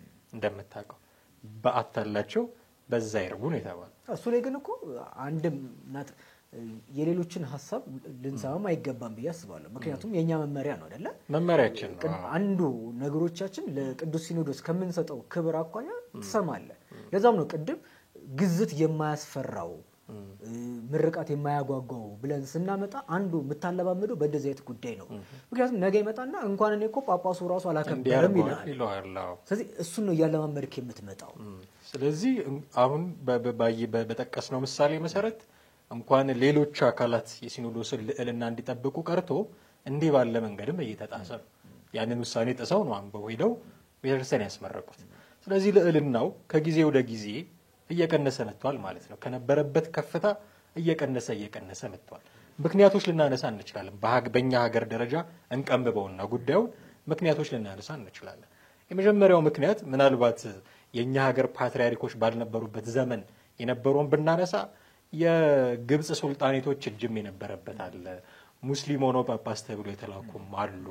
የሀገር ለሀገር ጉዳይ የአባይ ፖለቲካ ጉዳይ የተጫነው ነበረ። በዛ አንጻር ምናልባት ልዕልናው በዛ ደረጃ ላይ ይጠበቅ ይችላል። በመሀል ደግሞ ጥሩም ቢሆኑ የመጡ አሉ። በደንብ ያስፋፉ፣ እምነት ያስፋፉ፣ ክህነት ያስፋፉ ይኖራሉ። የኛ ሀገር ዜግነት ኖሯቸው በእኛው ሀገር ፓትርያርኮች የሆነ ደግሞ ሲኖዶስ የኛው የራሳችን ሲኖዶስ ከመጣ በኋላ ደግሞ ትልቁ ችግር ሲኖዶስ ውስጥ ፖለቲካዊ እጅ ሲገባ በቃ ያኔ ልዕልናው ለአንዴና ለመጨረሻ ጊዜ እንደው እግዚአብሔር ረድቶን እሱ ፈቅዶልን ዳግም ካላንሰራራ በስተቀር የፖለቲካ እጅ ሲኖዶስ ውስጥ የገባ ቀን ነው ልዕልናውን ያጣው። እከሌ የሚባል ፓትርያርክ ተባሮ እከሌ የሚባል ፓትርያርክ ይሾም የተባለ ጊዜ ልዕልናችንን ያጣ ነው ያኔ ነው። የውጭ ሲኖዶስ የሀገር ውስጥ ሲኖዶስ የሚል ቀልድ የጀመረን ጊዜ እኮ ቀልድ ነው። ኩላዊት ናት እያልን ቤተክርስቲያንን እዚህም ያለው ቤተክርስቲያን እዛ ሰሜን አሜሪካም ያለው ቤተክርስቲያን አንድ እሑድ ላይ አንድ ወንጌል አንድ ቅዳሴ እየቀደሰ የውጭና የሀገር ውስጥ ሲኖዶስ የሚባባል ቀልድ የጀመረ ቀን ምን አይነት ልዕልና ነው የምትጠብቀው? እንዴትም አድርገህ ልታመቻመቸው አትችልም። በአንድ መንበር ላይ ስርዓቱን በጣሰ መልኩ ሁለት ፓትርያርካስ አንድ መንበር እኮ ነው አይደል? እንደው የውጭም የሀገር ውስጥም ብንለው ያው አንድ መንበር ነው። አንድ መንበር ላይ ሁለት ፓትርያርክ አስቀምጣ እግዚአብሔር ይስጣቸው። በጣም ትልቅ ውለታ ነው፣ ደጋግመን ማንሳት አለብን። ጠቅላይ ሚኒስትሩ እንደው ለማስታረቅ ያደረጉት ጥረት ተሳክቶላቸው በኋላ የሚነሱ በርካታ ጉዳዮች ይኖራሉ። ያንን አስታረቁ ማለት ሌላ ነገር ማድረግ ይችላሉ ማለት አይደለም። ግን ያንን ማመስገን አለብን። ቤተክርስቲያንም እውቅና ሰጥታለች እና አባቶቹም ደግሞ ብፁዕ ቅዱስ አቡነ ማትያስም እንደው ሌላ ፓትርያርክ ሊመጣ ነው ሲባል ፊታቸውን ሳያጠቁሩ ተቀብለው ያው በተፈጥሮ መንገድ አልፈዋል። አባታችን በረከታቸው ይደርብን። ግን እንደው እሱን ለማቀዝቀዝ የተደረገ ጥረት አለ። ተገቢ ጥረት ነበረ፣ ይበል የሚያሰኝ። ግን የነበረው ልዕልና ያጣው በእንደዚህ አይነት ምክንያት ነው። አገር ውስጥ የነበሩትን ጳጳስ በፖለቲካ ውሳኔ አባረህ እኮ ነው። አንዴ ቤተክርስቲያንና ምንድነው ሃይማኖትና መንግስት አይቀላቀሉም አይገናኙም የሚል ህገ መንግስት ደንግገህ ስታበቃ ራስ የደነገግከውን እኮ አማክሩኝ ሳትል ቤተ እምነት ሳታማክርህ ቤተ ክህነት ሌላም ቤተ እምነት ሳያማክርህ እኛ የምንመራው በዚህ ነው we are secular እኮ ብለህ እኛ ሃይማኖታዊ መንግስት አይደለንም እንደ ሌሎች ሀገሮች አይደለንም ብለህ ህገ መንግስት አርቀቀህ ከዛ እሱን አድርገህ ስታበቃ ላንተ የማይመች ፓትርያርክ ሲሆን ታባራለህ። ላንተ የሚመች ሲሆን ፊትን ፈካ አድርገህ ትቀበላለህ። ይሄንን የፈቀደች ቀን ቤተክርስቲያን የሲኖዶሱ ልዕልና ተሽሯል ማለት ነው። ከዛ ውጪ ዘር የገባ ቀን ሲኖዶስ ውስጥ ዘር የገባ ቀን የሰው ልጅ ከአዳምና ከሔዋን ነው የመጣው ብላ የምታስተምር ቤተክርስቲያን ከሳይንስ ጋር ፊት ለፊት የምትጣላ የሰው ልጅ ከዝንጀሮ አልመጣም፣ የሰው ልጅ አንድ ዘር ነው ያለው፣ መነሻው አዳም ነው፣ መነሻው ሔዋን ናት፣ የእግዚአብሔር ክቡር ፍጥረት ነው ብላ የምታስተምር በዘር አጥር ውስጥ የገባህ ቀን ይሄ ምንፍቅና ነው ብላ የምታስተምር ቤተክርስቲያን አባቶቿ ዘር ውስጥ የገቡ ቀን ልዕልናዋ ተሽሯል። የሲኖዶስ ልዕልና ተሽሯል። የሚሰሩት ለአማራ ነው ለኦሮሞ ለትግራይ ነው ለጉራጌ ብለው እስከ መጠየቅ ከተደረሰ ይሄ ልዕልና ተሽሯል። ሊሰሩ የሚገባቸው ለሰው ልጅ ነው፣ ለኢትዮጵያዊ እኮ ብቻ አይደለም። በራሱ እንትኑንም ይነደዋል አይደለ? ለምሳሌ ጳጳሳት ከየትም አይመጡም፣ ከምንኩስና ነው የመጡት። ስለዚህ አንድ ሰው መነኮሰ ስንል በቁሙ ትርጓሜ ሞተ ነው፣ ለዚህ ዓለም ሞተ ነው። ስለዚህ ምንም አይደለም ለኢትዮጵያ ውስጥ ላሉት በጎሳ በሆነ ነገር ላለው በብሔር ልታመጣው ይቅርና በዓለም ዘንድ እንኳን ላለው ጉዳዮች ግድ የሚሰጡ አይደለም። አፍሪካዊ ስለሆነ አውሮፓዊ ስለሆነ የምትለው ጉዳይ አይደለም። በቃ ያን ጊዜ ሲመነኩስ ሞቷል። ስለዚህ ለየትኛውም ሊያደላ አይደለም። የተወለደበትን ቦታ ወደ ኋላ ሄደክ እንዲህ ነውና የምትልበት ቤቶች ውስጥ አይደለም። ስለዚህ እሱኛው የምናት የዘረንቱን ስናመጣ መጀመሪያ ያነሳውን የፖለቲካው ሐሳቦች የሚጫኑት ይሆናል። ስለዚህ የሁለቱ የመጫን ጉዳዮች ናቸው ይሄንንም እንደዚህ ለለናውን እንዲወርድ ያመጣውና እሱም በደንብ ሊታሰብበት ያስፈልጋል። መምህር ግርማ ባቱ ኢትዮጵያዊ ሱራፊ የሚለው የዲያቆን ዳንኤል ክብረት አቡነ ተክለ ሃይማኖት ላይ ትኩረት ያደረገው መጽሐፍ ሲመረቅ የተናገሩት ነገር ትዝ ይለኛል። ኢትዮጵያዊም የሆነው ለቦታ ነው የዓለም ሕግ ስለሚያስገድደን እንጂ ሰውነን ከሰውነት ደረጃ የወረድክ ቀን ዘር ውስጥ የገባህ ቀን አዳም ምንድነው ብሔሩ የሚል ጥያቄ እኮ ማንሳት አለብህ አይደለ? አሁን በዘር ከረጢት ውስጥ የምትታጨቅ ከሆነ ምንድነው አዳም ብሔሩ እኮ ብለህ መጠየቅ አለብህ። የለውም እኮ ብሔር ዘር የለውም። የእግዚአብሔር ንጹህ ፍጥረት ነው። ከዛ ነው እኛም የተገኘ ነው። ያንን ነው ልናስቀጥል ምን የሚገባል። ኢትዮጵያዊም የሆነው ለቦታ ነው የዓለም ስራ ስላስገድደን ነው ሲባል እኛ ከዛ ወርደን ጎጥ ውስጥ ገባን። ይሄ የሲኖዶስ ልዕልና ይሸራል። ስለዚህ እንደ ኢትዮጵያ ሲኖዶስ እንደ ኢትዮጵያ ቤተክርስቲያን ሲኖዶስ ሊፈራ ይገባው የነበረውን አካል አውርደን ዘር ውስጥ ብሔር ውስጥ ሸጎጥ ነው። አሁን ጥያቄ ሲነሳበት ሁሉም ሰው እንደምታውቀው እየሮጠ ዘር ውስጥ ነው የሚወሸቀው። ከዚህ ስለመጣው በቃ ከዛ ስለሆንኩ ነው ከዚህ ስለመጣው ነው። ይሄ ኑፋቄ ነው። ሰው ሁሉም እኩል እኮ ነው። የእግዚአብሔር ፍጥረት እኮ ነው። ምናልባት ከአንዱ ኮከብ ክብር የሌላው ኮከብ ክብር ሊበልጥ ይችላል። እሱ የክብር ጉዳይ ነው። በማንነት ግን ሁላችንም የእግዚአብሔር ፍጥረቶች ነን፣ እኩል ነን ሁላችንም። ይሄንን ንደህ የራስህ የዘር ከረጢት ውስጥ የገባህ ቀን ሲኖዶስህን ልዕልና አፈር አብልተሃል ማለት ነው። ስለዚህ አሁን የምታያቸው ነገሮች በሙሉ ጥያቄ ሲመጣበት ያው ከፖለቲካው ሰፈር የቃረሙት ታክቲክ ነው። ሌላ ከየትም የመጣ አይደለም። ሲጀመር እኮ መዋቅርም አዲስ መፍጠሪያ ያስፈልጋቸው ፌዴራሊዝም የሚባል የዘር ፌዴራሊዝም እሱም አገሪቱ ውስጥ ስለሚሰራ እሱን ኮፒ ፔስት አድርገው ከፖለቲካ ሰፈር የምትቃረም ከሆነ ሐሳብ እንዲህ ነው ልዕልና እየወረደ የሚመጣው። ቤተክርስቲያን የራሷ መዋቅር አላት። እንደ አንድ ግለሰብ ህጋዊ ሰውነት ያላት ናት። ይሄ መዘንጋት የለበትም። ህጋዊ ሰው የምትከስህ እና አንተም ከፈለክ ጥፋት አላት ካልክ የምትከሳት አድራሻ ያላት። ስለዚህ በራሷ መንገድ መሄድ መብት አላት። የራሷ የሆነ አሰራር አላት። እሱን ጥሰህ የራሷ አሰራር እኮ ኩላዊነት ነው። ኢትዮጵያ ውስጥ ብቻ አይደለም። ቅድም የጠቀስናቸው ቦታዎች በዓለም አቀፍ ደረጃው ሁሉ አለ። መዋቅሯን ዘርግታለች። በዛ ነው የምትመራው። የራሷ ቃለዋዲ ያላት የምትመራበት የራሷ ህገ ደንብ አላት። እሱን አይበቃኝም አልፈልግም ብለህ ከሌላ እንደው ከጥሩ ኤክስፒሪየንስ እንኳን ብታመጣ አሉ አሃት አብያተ ክርስቲያናት በእንደዚህ አይነት ጉዳይ የተሻሉ ናቸው ብለህ ካመንክ የምታመጣባቸው ከፖለቲካውም ኢቭን ብታመጣ ጥሩ ነገር ብታመጣ እኮ አንድ ነው። በትክክል እንኳን ከኮረሽክ የማይሆን የዘር ፖለቲካ አምጥተህ ሲኖዶስ ውስጥ ካስገባህ በኋላ ልዕልናዬን አክብሩልኝ ብትል ሰሚ አታገኝም። ስለዚህ የቤተ ክርስቲያን የቅዱስ ሲኖዶስ ልዕልና የተደፈረው ረጃጅም የፖለቲካ እጆች ሲገቡበት ዘር የሚባል ጣጣ ውስጡ ሲገባበት ነው። ያኔ ነው ልዕልናችን የተደፈረው ብዬ ማስበው። መልካም። በዚሁ ልክ ይሄንን ከቃኘ ነው ምክንያቱም ምዕመናን በምን ያህል ልክ ሊረዱት እንደሚገባ ስለሚያስፈልግ ይሄ ማለት ግን ቢሰራበት መስተካከል እንዳለበት ለመጠቆም እንጂ ወቅሶ ብቻ ለመተው አይደለም። እነኚህ ነገሮች ሊታዩ ይገባቸዋል። በእንደዚህ አይነት መልኩ ልጆች እየጠየቅን ነው የሚል አይነት አንድምታ ሊሰጠው ያስፈልጋል። የልጅነት ጥያቄ ነው እንጂ ይሄ ካልተደረገልን የሚል ሞተን እንገኛለን የሚል ሙግት አይደለም። ስለዚህ እነኚህ ጉዳዮች የሚታወቅ ነው በአንዳንድ ነገሮች በትክክል ምክንያቱም እነኚህ ሀሳቦች የጸደቀ ስላልሆነ ጸድቆ ቤተክርስቲያን አሁን ያነሳናቸው ነገሮች ጸድቆ ቤተክርስቲያን እየተዳደረችበት ያለው ነገር ሳይሆን እንደው በአሰራር ደረጃ ግን ያ አይነት አካሄዶች የሚመስሉ ነገሮች ስላሉ ነው እነሱ ይታረሙ የሚል ጉዳይ እንጂ ይሄ ቤተክርስቲያን የምትመራበት ህግ ነው ደንብ ነው እያለን እንዳልሆነ ደግሞ ሊታወስ ያስፈልጋል። ከዚህ ጋር ተያይዞ ግን እንደው መነሳት ያለበት ቅዱስ ሲኖዶስ በየጊዜው ተገናኘ በአመት 2 ጊዜ ከዛ በኋላ ደግሞ አስቸኳይ ጉዳዮች ሲመጡ ደግሞ በሚያስፈልገው ጊዜ ቋሚ ሲኖዶስ መፍታት በማይችላቸው ሁኔታዎች ውስጥ ልክ ባለፈው ከ2 ዓመት በፊት እንደተፈጠሩ አይነት ሁኔታዎች ብቻ በቤተክርስቲያን ጉዳይ ልዕልናዋን የሚጋፋ አይነት ጉዳዮች ሲመጡ በየትኛውም ቀን አስቸኳይ ስብሰባ ይጠራልና ነገር ግን በመደበኛው ስብሰባ ሲጠራ ያስቸኳዩ ራሱ የቻለ አጀንዳው ራሱ ይታወቃል በዚህ ጉዳይ ላይ ብለን ነው። ግን በአመት 2 ሲሰበሰቡ ግን አጀንዳ ይቀርጻል። እነኚህ አጀንዳዎች እንዴት ነው እየተቀረጹ ያሉት?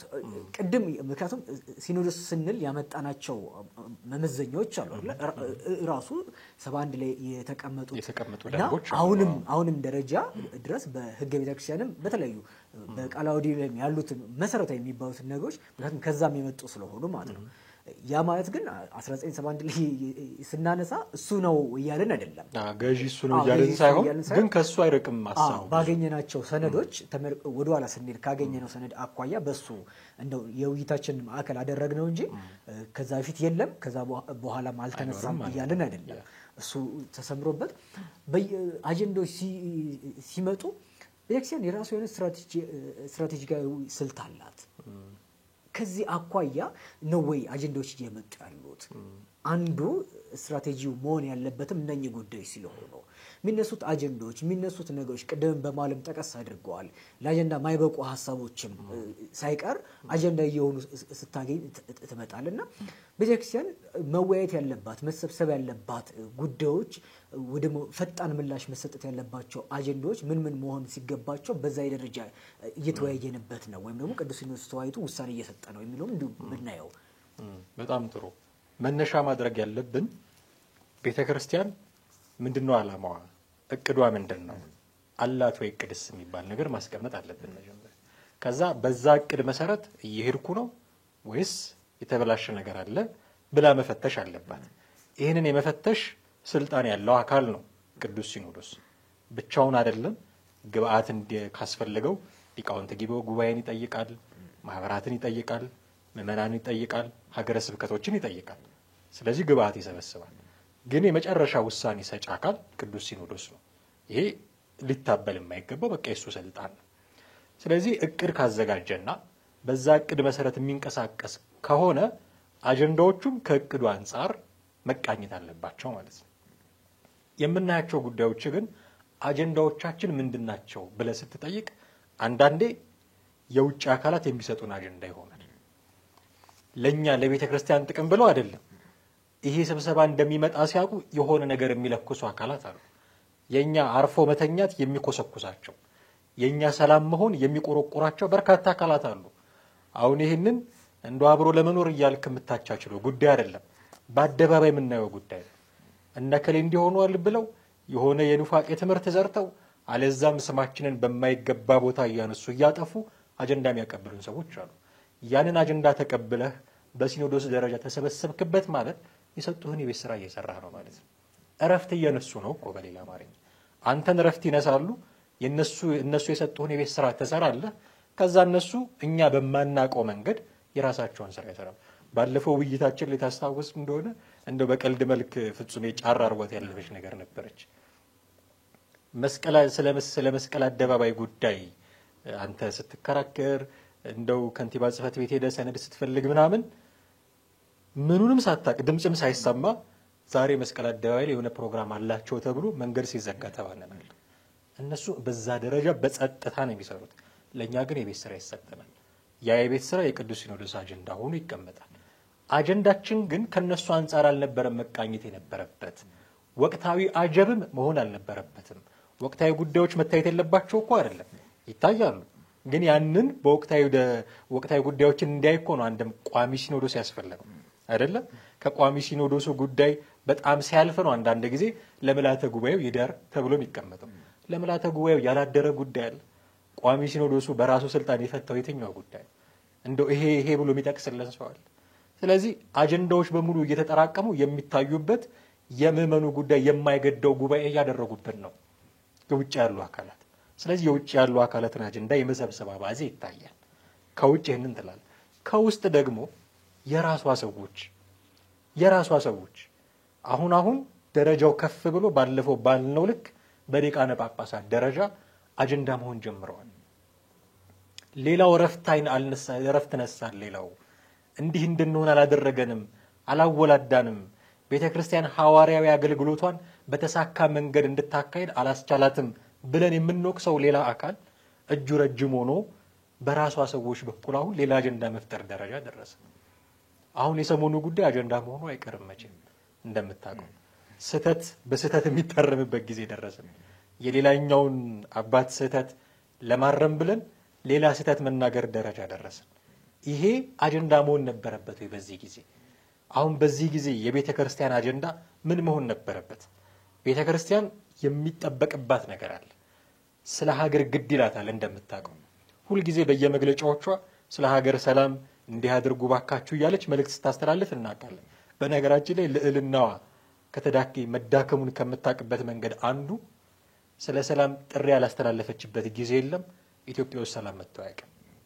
ልዕልናዋ በዛ ልክ ቢሆን ኖሮ፣ አባቶቿ በዛ ልክ ተፈሪ ቢሆኑ ኖሮ ግን ሰላም የሚመጣው ገና ድሮ ነበር፣ ድምፃቸውን ሰምተው። ትውልዱም ተጠቃሽ ነው በዚህ። በነገራችን ላይ አሁን እንደው ሁሉም አባቶች እንዲህ ናቸው ብለን ልንወቅስ አንችልም።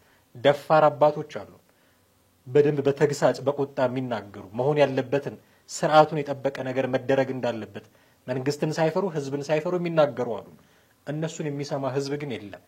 ስለዚህ እንደው አሁን ጉዳያችን የቅዱስ ሲኖዶስ ጉዳይ ሆነና እንደው የልጅነት ጥያቄያችን ወደ እነሱ አቀረብን እንጂ ህዝቡ ራሱ አባቶቹን የሚያከብርበት፣ ህዝቡ እኔ ሳላከብር አባቴን ሌላው አካል የመንግስት አካል ወይ ሌላው እምነት ተከታይ እንዲያከብር መጠበቅ ሞኝነት ነው።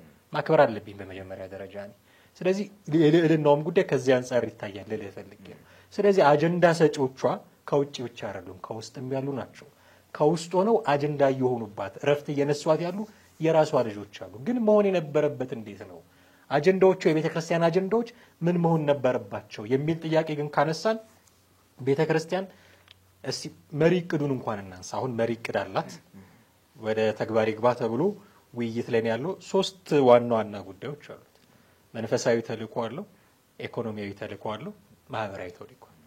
መንፈሳዊ ተልእኮ አንዱ ምንድን ነው የሚለው ዕቅበተ እምነት ስራ መስራት ነው።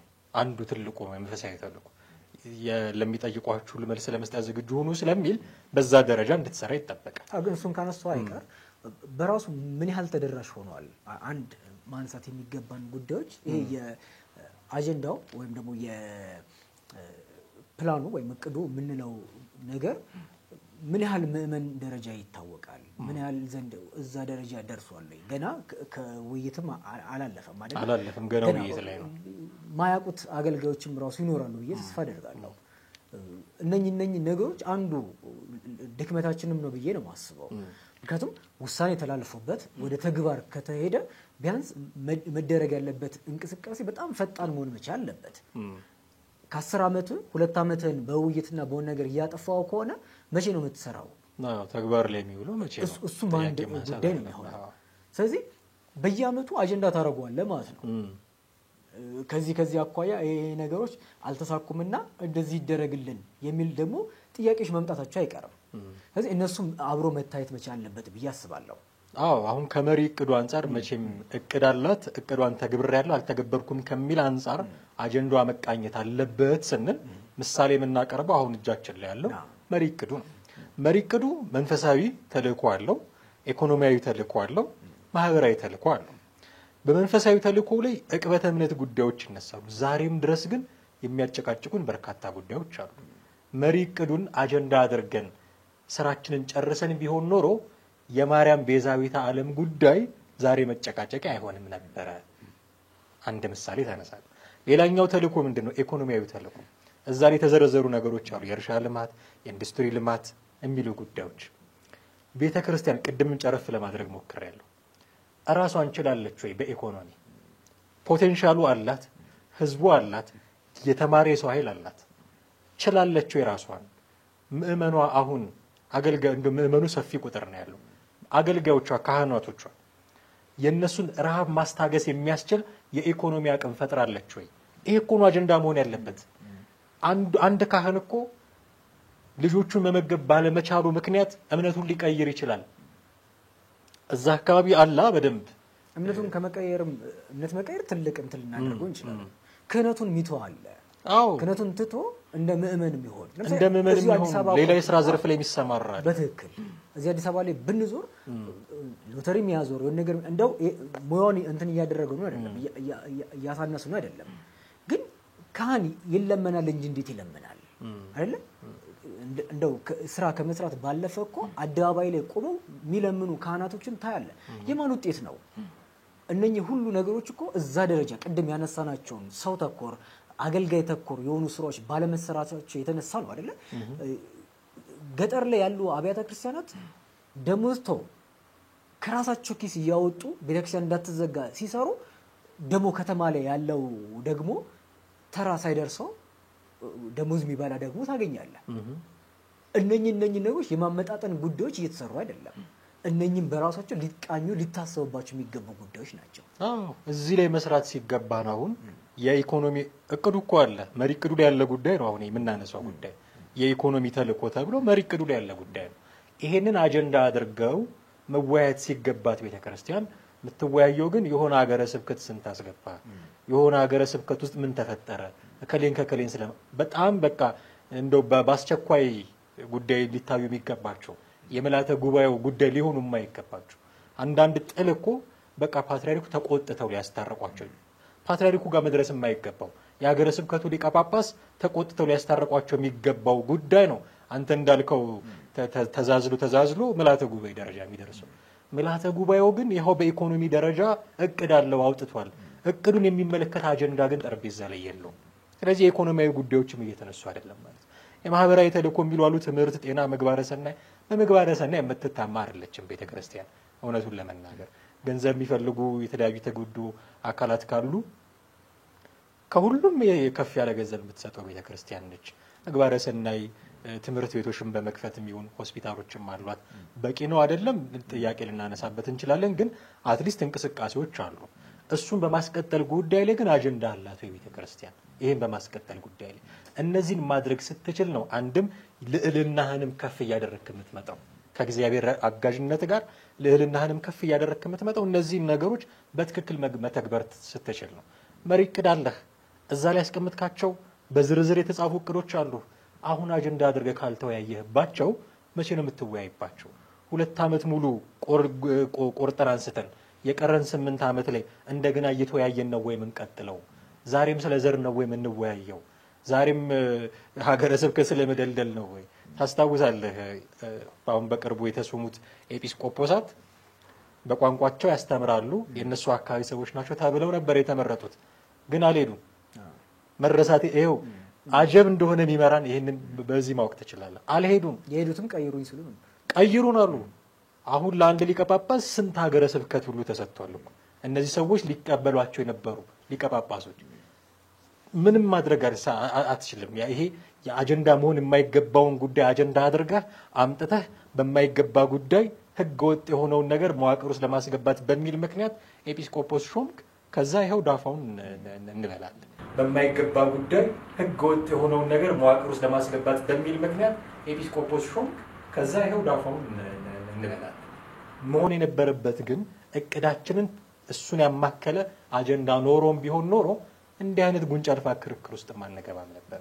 ስለዚህ ጉዳዮቿ የቤተ ክርስቲያን ጉዳዮች እቅዷን ያሳካሉ አያሳኩም የሚሉ አጀንዳዎች መሆን አለባቸው። ትልቅ የቤተ ክርስቲያን ስብሰባ ነው። በጣም ብርቅዬ ነው። በአመት 2 ጊዜ ብቻ ነው የምናገኘው። በሆነ ባልሆነ አጀንዳ ልንጠልፈው አይገባም። በወቅታዊ አጀንዳ እኛን በማይመለከተን አጀንዳ አንዳንድ ጊዜ የኛ ባልሆነ በሌሎች በሰጡን የቤት ስራ ፖለቲካ ላይ ያሉ ሰዎች ሊሆኑ ይችላሉ፣ ሌላ እምነት ላይ ያሉ ሰዎች ሊሆኑ ይችላሉ። እነሱ በሰጡን የቤት ስራ ይሄንን ብርቅዬ በአመት 2 ጊዜ ብቻ የምናገኘውን እድል ማበላሸት የለብንም። የቤተ ክርስቲያናችንን ጥቅም በሚያስጠብቅ መልኩ ምእመኗን ጥቅም በሚያስጠብቅ መልኩ የሲኖዶስን ልዕልና በሚመልስ መልኩ አጀንዳዎቿ መቃኘት አለባቸው። ዛሬም ስለ ዘር ዛሬም ከሆነ ሀገረ ስብከት ስለምናመጣው ገንዘብ ስለሆነ ስለሚሰበሰብ ገንዘብ ስለ የደብረ አለቆች ዝውውር ስለሱ ከሆነ አሁንም የምናወራው በሲኖዶስ ደረጃ በጣም እየተዳከመን ነው ማለት ነው። የደብረ አለቆች ዝውውር በሀገረ ስብከታቸው ከዛ ማለፍ እኮ የለበትም። የነሱ ስራ እኮ ነበር መሆን የነበረበት። አንዳንድ ጊዜ የስራ መጣረስም ይታያል። እኔ ነኝ ይሄ የሚመለከተኝ አይ ጠቅላይ ቤተ ክህነቱ ነው የሚመለከተው የሚሉ 2 የተለያዩ ማስረጃዎች ቀርበውልን በሚዲያ ስንከታተል እንላለን። ይሄንን ማስተካከል ነው እንጂ እቅድ አድርገህ ስትራቴጂ አነድፈህ ይሄን ማስተካከል ነው እንጂ አጀንዳው የምልዓተ ጉባኤው እከሌ የሚባለው አለቃ እከሌ ደብር ይሄድ የሚባል መሆን የለበትም። ስለዚህ አጀንዳዎቻችንን የምንቀርጽበት መንገድ በጣም ሊታይ የሚገባው ሊስተካከል የሚገባው ነው ብዬ አምናለሁ። ባይሉ መልካም። ከዚህ ከአጀንዳ መረጣ ጋር በተያያዘ አጀንዳ ከመምረጥም ባለፈ ደግሞ ሌላው ሊታሰብበት የሚገባው ጉዳይ ያደሩ አጀንዳዎች እንዴት ነው የሚቃኙት የሚሉት ነገሮች ናቸው።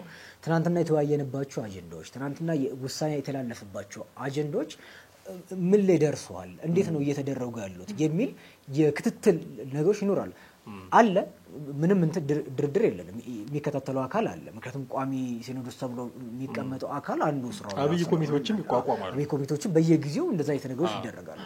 ግን ምን ያህሉ መሬት ላይ ወርደው ተሰርተው እነኚህ ነገሮች ለውጥ አምጥተዋል እየተባሉ ዝም ብለን የዛሬ 5 ዓመት የዛሬውን ዓመት እና ነገር መለስ ብለህ እኮ በሚዲያ የሚታወቁ ስለሆነ የተላለፉ ውሳኔዎችን ያንን አንስተን እነኚህ አጀንዳዎች ተወስነው ነበረ ወይም ደግሞ እነዚህ ጉዳዮች መግለጫ ወጥቶባቸው ነበረ፣ መሬት ላይ የወረዱት ምን ያህል ናቸው የሚሉት ነገሮች እነኛን በራሳቸው ተነስተው ይሄ ከዚህ ጉዳይ አኳያ እንደዚህ ሆኗል፣ እነኚህ ነገሮች ደግሞ ይሄ ይጎሉታል፣ እንደዚህ ይሆናል። ምክንያቱም እንዲህ እናደርጋለን ብለህ ያወጣኸው ነገር መለሰ ደግሞ ሲሳካ እንዲሆኗል ብለህ የመናገር ልምድ ለምንድን ነው የማይኖረው?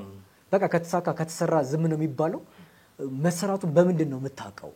ምክንያቱም እንትን ሊለ አደባባይ የሚታዩ ነገሮች አደባባይ ሊታዩ ይችላሉ፣ ግን አንዳንድ ጉዳዮች አደባባይ ላይ ላይወጡ ይችላሉ። እነኛን ነገሮች የምታሳይባቸው ነገሮች ሊኖሩ ይገባሉ። ስለዚህ አንድ እሱ መሆን መቻል አለበት። ከዛ ባሻገር ግን እንደው በቅርቡ ያሳለፍነው የዝክረ ኒቃዊ የሊቃውንት ጉባኤም አንድ ጥሩ ግብዓት ይሆናል ብዬ ተስፋ አደርጋለሁ። ለዚህ ለአሁኑ ለረክበ ካህናት ለቅዱስ ሲኖዶስ በዚህ ሳምንት ለምንጀምረው ጥሩ ግብዓት እንደሚሆኑና ብዙ ነገሮችን የሚለውጡ ነገሮች ይኖራሉ የሚል እምነት ይኖረኛልና ከዚህ አኳያ ያለው ነገሮች ሐሳብ አስተን እንደምንም የሊቃውንቱም ጉባኤ ከዛ በኋላ የተደረገው የመነኮሳት የገዳማውያን አባቶች ስልጣናና ምክክርም ጥሩ ግብዓት እንደሚሆኑ እንጠብቃለን። ተስፋ ሰጪ ነገሮች ናቸው። በነገራችን በደንብ ከተሰራባቸው መቼም እንደ መጀመሪያ ጉድለቶች አይጠፉትም አይባልም።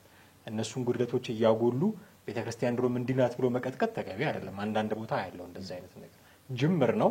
ጅምሩ እንዲሳካ እንዲቀጥል ድጋፍ ማድረግ ነው ከብዙዎቻችን የሚጠበቀው።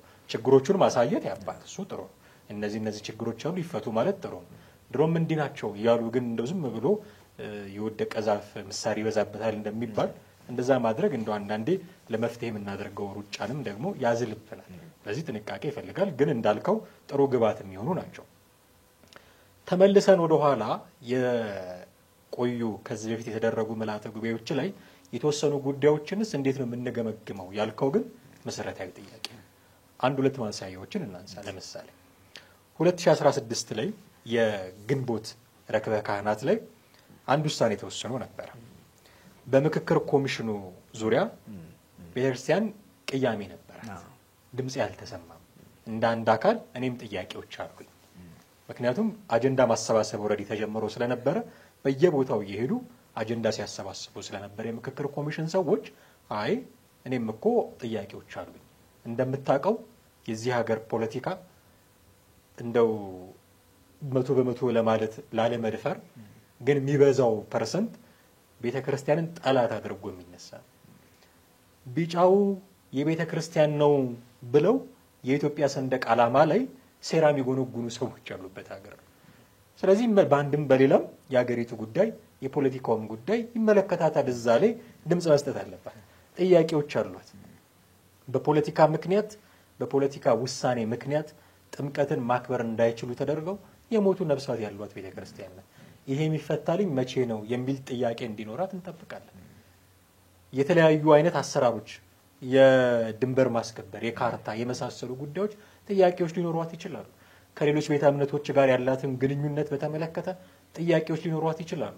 ቤተክርስቲያኒቱና መንግስት እንዴት ባለ አግባብ ነው መገናኘት ያለባቸው ጥያቄዎች ሊኖሯት ይችላሉ።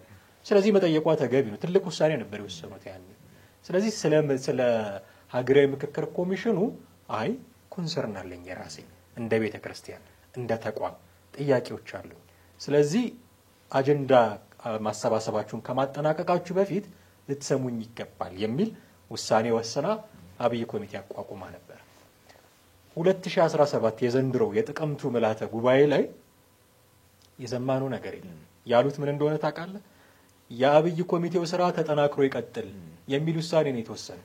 ምን አሉ? ምን ጠየቁ? ምናቀው ነገር የለም። በነገራችን ላይ ሌሎች ቤተ እምነቶች ካላንደር ይስተካከልልን ጥያቄ አላቸው። የሰንበት ቀን ጥያቄ አላቸው። ብዙ ጥያቄዎች አሏቸው። እኛ አሁን በቁጥር እየበዛን ነውና እንዲህ ይደረግልን የሚል ጥያቄ አላቸው። ሀገሪቱ እንዴ ቤተክርስቲያን በራሷ ስርዓት የፍርድ ቤት ስርዓት እንደሌላት ታውቃለህ። የራሳቸው የፍርድ ቤት ስርዓት ያላቸው እምነቶች ኢትዮጵያ ውስጥ እንዳሉ ታውቃለህ። ይሄ ጥያቄ እኮ ይጠየቃል። አሁን መንፈሳዊ ፍርድ ቤት ሚል ተቋቁሟል፣ ግን ምን ያህል እየሰራ ነው? አይ ጥያቄ ያስነሳል፣ በጣም ጥያቄ የሚያስነሳ። ስለዚህ እንደነዚህ አይነት ሁሉ ጥያቄዎችን እንዲያነሳ ምን ጠብቀው አብይ ኮሚቴ 2016 የግንቦቱ ርክበ ካህናት ላይ ተወስኖ 2017 ላይ ስራውን አጠናክሮ ይቀጥል በሚል ነገር ነው የታለፈው። በራሱ ያ ምክክር ኮሚሽኑ ምን አይነት ስራ ላይ ነው ያለው? ምን እያከናወነ ነው? ስልጣን ገደቡ ሊያልቅ ምን ያህል ጊዜ ቀርቶታል? አሁን አንድ አመት ተጨምሮለት ነው እንጂ ኦልሬዲ አልቆ ነበር። ስለዚህ አሁንም የቀረው በጣም ጥቂት ጊዜ ነው፣ ወራቶች ናቸው የቀሩት። ምን ጠየቅን? ምን ተመዘገበልን? ሪሊ እነዚህ ሰዎች ወስደው ጥያቄያችንን ከግምት ውስጥ ያስገቡታል ወይ? በዚህ ደረጃ እየተንቀሳቀስን ነው ወይ? ይሄ እኮ ያለፈው ውሳኔያችን ነው። አሁን በዚህኛው መላተ ጉባኤስ እንደው አድምተው ይነጋገሩበት ይሆን? ይሄ እድል ካመለጠን መቼም አናገኘውም። በነገራችን ላይ ሀገራዊ ምክክር ኮሚሽን ሀገር ምክክር ስታደርግ በአብዛኛው ዓለም አቀፍ ልምዱ አንዴ ነው የምታደርገው። ወይ ሳካላትና ትሻገራለች፣ ወይ ደግሞ ይመክንና የማይሆን ነገር ይመጣል። ስለዚህ ካለፈ ምናገኘው አይደለም፣ ሳያልፍ ልንጠቀምበት የሚገባው ነው። ኮሚቴ አቋቁመን ሁሌ ስራው ተጠናክሮ ይቀጥል ብለን አጀባጀብ ብለን የምናሳልፈው ጉዳይ አይደለም። በጣም ወሳኝ ጉዳይ ነው። የሚሳካ ከሆነና ምክክር ኮሚሽኑ ያንን የሚጠበቀውን ምክክር የሚያደርግ ከሆነ እዛ ላይ የሚወሰኑ ውሳኔዎች ለቀጣይ ብዙ አመታት አገሪቱን የሚመሩ ናቸው የሚሆኑ። እዚህ ላይ የቤተ ክርስቲያን ፍላጎት የቤተ ክርስቲያን ድምጽ ከሌለ ምኑን ተቋም ሆነችው? ምኑን ድሮም አገር ነች ቤተ ክርስቲያን ኦርቶዶክስ አገር ነች ሲባል የነበረው አፍ ላይ ቀረ ማለት ነው። ስለዚህ ልንጠቀምበት ሲገባ ያው 2 ምልዓተ ጉባኤ አለፈ፣ ምንም ያየነው ነገር የለም። 3ኛ አሁን መጥቷል፣ እንግዲህ እንጠብቃለን። ከዛ ውጪ እንደው አንድ ምሳሌ ጨምሮ ለማለፍ የመሪ ዕቅዱ ስራ ላይ እንዲውል በ2016 የግንቦት ርክበ ካህናት ላይ ነው የተወሰነው። አሁን ገና ውይይት ላይ ነው። ስራ ላይ ይዋል ማለትና ለውይይት ይቅረብ አንድ ነው ወይ ትርጉም? አሁን ሲገመገም ምን አረግም ብለው ነው የሚገመገመው? ለውይይት አቀረብ ነው ወይስ ስራ ላይ ያዋል ነው ተገበር ነው ተብሎ ነው የሚገመገመው? ስለዚህ ውሳኔዎቻችንን ወደ ኋላ መለስ ብሎ የመፈተሽ ችግር አለ ማለት ነው። የተደረጉ የተፈጸሙ ሊኖሩ ይችላሉ። እነሱም በሚዲያም በዜናም ስለሚነገረን ጊዜ መጥፋት አይገባንም። እሱ ላይ በሉ እናንተ ጎበዞች እያሉ እንድናወራም አይጠበቅም። መቼም ችግሮቹን ነግሮ እዛ ላይ የልጅነት ጥያቄ ጠይቆ መፍትሄ እንዲያመጡ ከሆነ ፕሮግራም መስራት ያስፈለገን ችግሮቹን ነው ማንሳት ያለብን አይደል? ስለዚህ የመሪ ዕቅዱ ላይ ምንድነው አቋሟ ቤተክርስቲያን? ከዚህ በፊት በነበሩ ምልዓተ ጉባኤዎች ላይ ይሁን ወደ ስራ ይግባ ተብሎ ተወስኗል። ሲኖዶስ ነው የወሰነው፣ ስራ ላይ መዋል አለበት። አሁንም ግን እየተወያየንበት ነው። ተደራሽም አልሆነም። በነገራችን ለዚህ ውይይት ብለን እንደው በዚህም በዛም ብለን አግኝተነው ነው እንደው ትንሽ ገረፍ አድርገነው የመጣ ነው እንጂ ራሱን ችሎ አጀንዳ መደረግ አለበት። ማለት ይሄኛው እንደው እንደ አንድ ግብዓት ይሆናል። ቤተክርስቲያኗ የራሷ መሪ ዕቅድ አላት የሚለውን እንዲሁ ለማሳያ ምክንያቱም ያለ ዕቅድ ነው ተንቀሳቀሰው የሚል እንዳይኖር፣ ምክንያቱም ለዚህ ዕቅድ በጣም በርካታ ባለሙያዎች ተሳትፈውበታል። ይሄንን ሊደነቅ ይገባል። ብዙ ሰዎች ማሳተፋቸው፣ ምሁራንን፣ የተለያዩ አይነት ሰዎች መካተታቸው ትልቅ፣ ምክንያቱም በቃ የቤተክርስቲያን ጉዳይ ነው፣ ጉዳይ ነው። ሲኖዶስ ላይ ያሉት ሊቃነ ጳጳሳት ብቻ እንትን ይበሉት የወሰኑት የሚባል ጉዳይ አልነበረም ቤተክርስቲያን ያደረገችው። ስለዚህ አውርዳው ቅድም ስንጠይቀው የነበሩን አይነት ነገሮች ምሁራኖቿ ሊቃውንቶቿን እንዲወያዩበት አድርጋለች። እሰየው የሚያስፈል ጉዳይ ነው። ግን አፈጻጸሙ ላይ ምንም አይነት ነገሮች ከሌሉ ሳንካሚ ከሆነ ግን እሱ በትክክል መታየት መቻል አለበት። ችግሩ ያለው እሱ ነው። ያንን ከማድረግ አኳያ እንደው ከዚህ ነገሮች አንፃር አንድ ጽሁፍ እንደውም ቀደም ብሎ የወጣ ጽሁፍ አለ አይደል? እዛ ጽሁፍ ላይ ሳነባ አንድ የተረዳሁት ነገር በዚህ በአንዳንድ አካሄዶች ላይ ከግብጽ እዚህ 5 ኪሎ ቀረበ ነው የሚል አይነት ሐሳብ መደምደም ያለው አይነት ሐሳብ ነው ያለው። ምክንያቱም በፊት እያንዳንዱን ጉዳዮች ለማስፈጸም እስክንድርያ ድረስ እየሄድን ነበር ጉዳዮች ምናስፈጽመው ጳጳስ ለማስላክ የሆነ ነገር ለማድረግ። አሁን እያንዳንዱን ጉዳዮች አዲስ አበባ ተመቶ ነው የሚደረጉት። እያንዳንዱ ጉዳዮች ሲባል እዚህ መፈጸም የሚችሉትን ጠቅላይ ቤተ ክህነት መፈጸም የሚችሉትን ጉዳዮች ማለታችን እንጂ በሀገረ ስብከት የሚፈጸሙ ብዙ ጉዳዮች አሉ። እነርሱን በመተው አይደለም። ግን በራሱ እዚህ የምታስፈጽመው ጉዳይ ቀረበክ ወይስ ራቀክ፣ ሩቅ ሆነብህ ወይ፣ በትክክልስ እየተፈጸመልህ ነው ወይ የሚባለው ጉዳይ የባሰ አድራቀንም ወይ ከእስክንድርያው 5 ኪሎ አልረቀንም እየዋሰ እኮ ነው። እዛ ድረስ የምንሄድ የነበረውን ያቀርባል ብለን ሲኖዶስን እዚህ ብናመጣ ራቀን ማለት መፍትሄ አልተሰጠንም፣ ፍትህ አላገኘንም ነው። አሁን ይሄ በቀላል የሚታይ ድምፅ አይደለም። አባቶቻችን ጆሮ ሊሰጡት የሚገባ ጉዳይ ነው። ስለዚህ እንዲህ አይነት ጉዳዮች ወደ ኋላ መለስ ብሎ አጀንዳዎቹን መለስ ብሎ የማየት ተፈጽሟል። አሁን ያፈጻጸም ክፍተት እንዳለ መቼም አንድና ሁለት የለውም አይደለ? ያፈጻጸም ክፍተት አለ። ጥርስ ያለው አንበሳ አይደለም ሲኖዶሳችን። እውነቱን ለመናገር የሚወስነው ውሳኔ ይፈጸምለታል ወይ? የቅርብ ጊዜውን የብፁዕ አቡነ ገብርኤልን ጉዳይ ስናነሳ አልነበረ? የሚያስፈጽም አካል መቼም እንደ ሀገር እንደሚመራ ተቋም ወታደር ይታጠቅ አትልም። ያለው ስልጣን ከእግዚአብሔር የተሰጠው አባቶቻችን ያላቸው ስልጣነ ክህነት ነው። ከእግዚአብሔር የተሰጣቸው ነው። እሱ የሚፈሯቸው የሚያከብሯቸው ልጆች አሏቸው። በዛ ነው የምንመራው እንጂ መቼም ወታደር አዝምተን እንደዚህ አስገድደን የምናደርገው ነገር አይደለም፣ ይታወቃል። ስለዚህ ልዕልናውንም ከመጠበቅ አንጻር ራሳችን የቤተ ክርስቲያኒቱ ልጆች ልናከብረው ይገባል። ያ እንዳለ ሆኖ ግን ጥርስ የሌለው አንበሳ ነውና ጥርስ ማውጣት አለበት። እንዴት ነው እሱን ማውጣት ያለበት? ይሄ ነው አንዱ ጉዳያቸው። ምን ማድረግ አለብን ብሎ እዚህ ላይ መፍትሄ ማምጣትም የነሱ ጉዳይ ነው የሚሆነው። ምናልባት እኛ እንደ ልጅ እንደው ስሜታዊ ሆነን በቁጣ መልክ እንዲያርጓቸው ልንል ካልሆነ በስተቀር የሚገባን አይደለም። በዛ ደረጃ እኛ የመፍትሄ ሀሳብ ለነሱ ልናቀብል ደረጃ አይደለም። ምናልባት ግብአት ቢሆናቸው ብለን ነው እነዚህን ጉዳዮችንም እያቀረብን ያለን። ስለዚህ በዚህ ደረጃ እንደው ያፈጻጸምም ክፍተት ያለበትም ስለሆነ አጀንዳዎቻቸውን የሚያረቁበትን መንገድ፣ ከዚህ በፊት የተወሰኑ ውሳኔዎችን መለስ ብለው የሚገመግሙበትን መንገድ፣ ከዛ ደግሞ እሱን በደንብ የሚያስፈጽሙበትን መንገድ የሆነ ስትራቴጂ ቀይሶ ማስፈጸም ለቤተ ክርስቲያኒቱም ጥቅም እንዲውል ማድረግ ከአባቶቻችን ይጠበቃል ማለት ነው። መልካም እንግዲህ በዚሁ አጀንዳዎቻችን ወይም ሀሳቦቻችን ገታ እናድርገውና ምክንያቱም የሚቀጥል ስለሆነ በራሱ እያንዳንዱን ነገሮች ልናሰፋ ያስፈልጋል። ስለዚህ ዋናው ነገሮች ግን የዛሬው በሁለቱም መልኩ መታየት ያለበት ነው። አንደኛ ምእመናን በራሱ ሲኖዶስ ሲባል ምንድን ነው የሚለውን ነገሮች ልናስበው ያስፈልጋል። ስለዚህ የሲኖዶስን ምንነትና የሲኖዶስን ልዕልና ይህንን ሁሉ ነገሮችን አስበን የሲኖዶስ ስብሰባ ሲጀመር ልክ አባቶቻችን በጸሎት እንደሚጀምሩት ሁሉ አብረናቸው ልንጸልይ ያስፈልጋል። የተሰበሰቡባት ቀን ከጅማሬው እስከ ፍጻሜ መግለጫ እስኪወጣበት ድረስ በጸሎት አባቶቻችንን ልናገዛቸው ያስፈልጋል። ይሄ በስብሰባ ወቅት ልናደርግ የሚገባው ጉዳይ ነው። አንዳንዴ በሚዲያም በተለያዩ ጉዳዮች እያንዳንዱን ነገሮች ነቅሶ እያወጡ ስራ የማስፈታት አይነት ነገሮችን ሀሳብ የማስለወጥ የተለያዩ ነገሮችን አለና እነሱ ነገሮች እንዳይኖሩም በዚህ ሰዓት መከላከል ላትችል ትችላለህ። ግን ቢያንስ አባቶቻችን ከመንፈስ ቅዱስ ጋር ሆነው ውሳኔዎችን እንዲወስኑ ልናግዛቸው ያስፈልጋልና እሱን እንደ ልጅነት ስለሚያስፈልግ የቅዱስ ሲኖዶስ ምንነትና ልዕልናን ልናስቀጥል ከሚገቡ ነገሮች አንዱ ምንነቱን ስንረዳው ነው። ይሄንን ያስፈልጋል።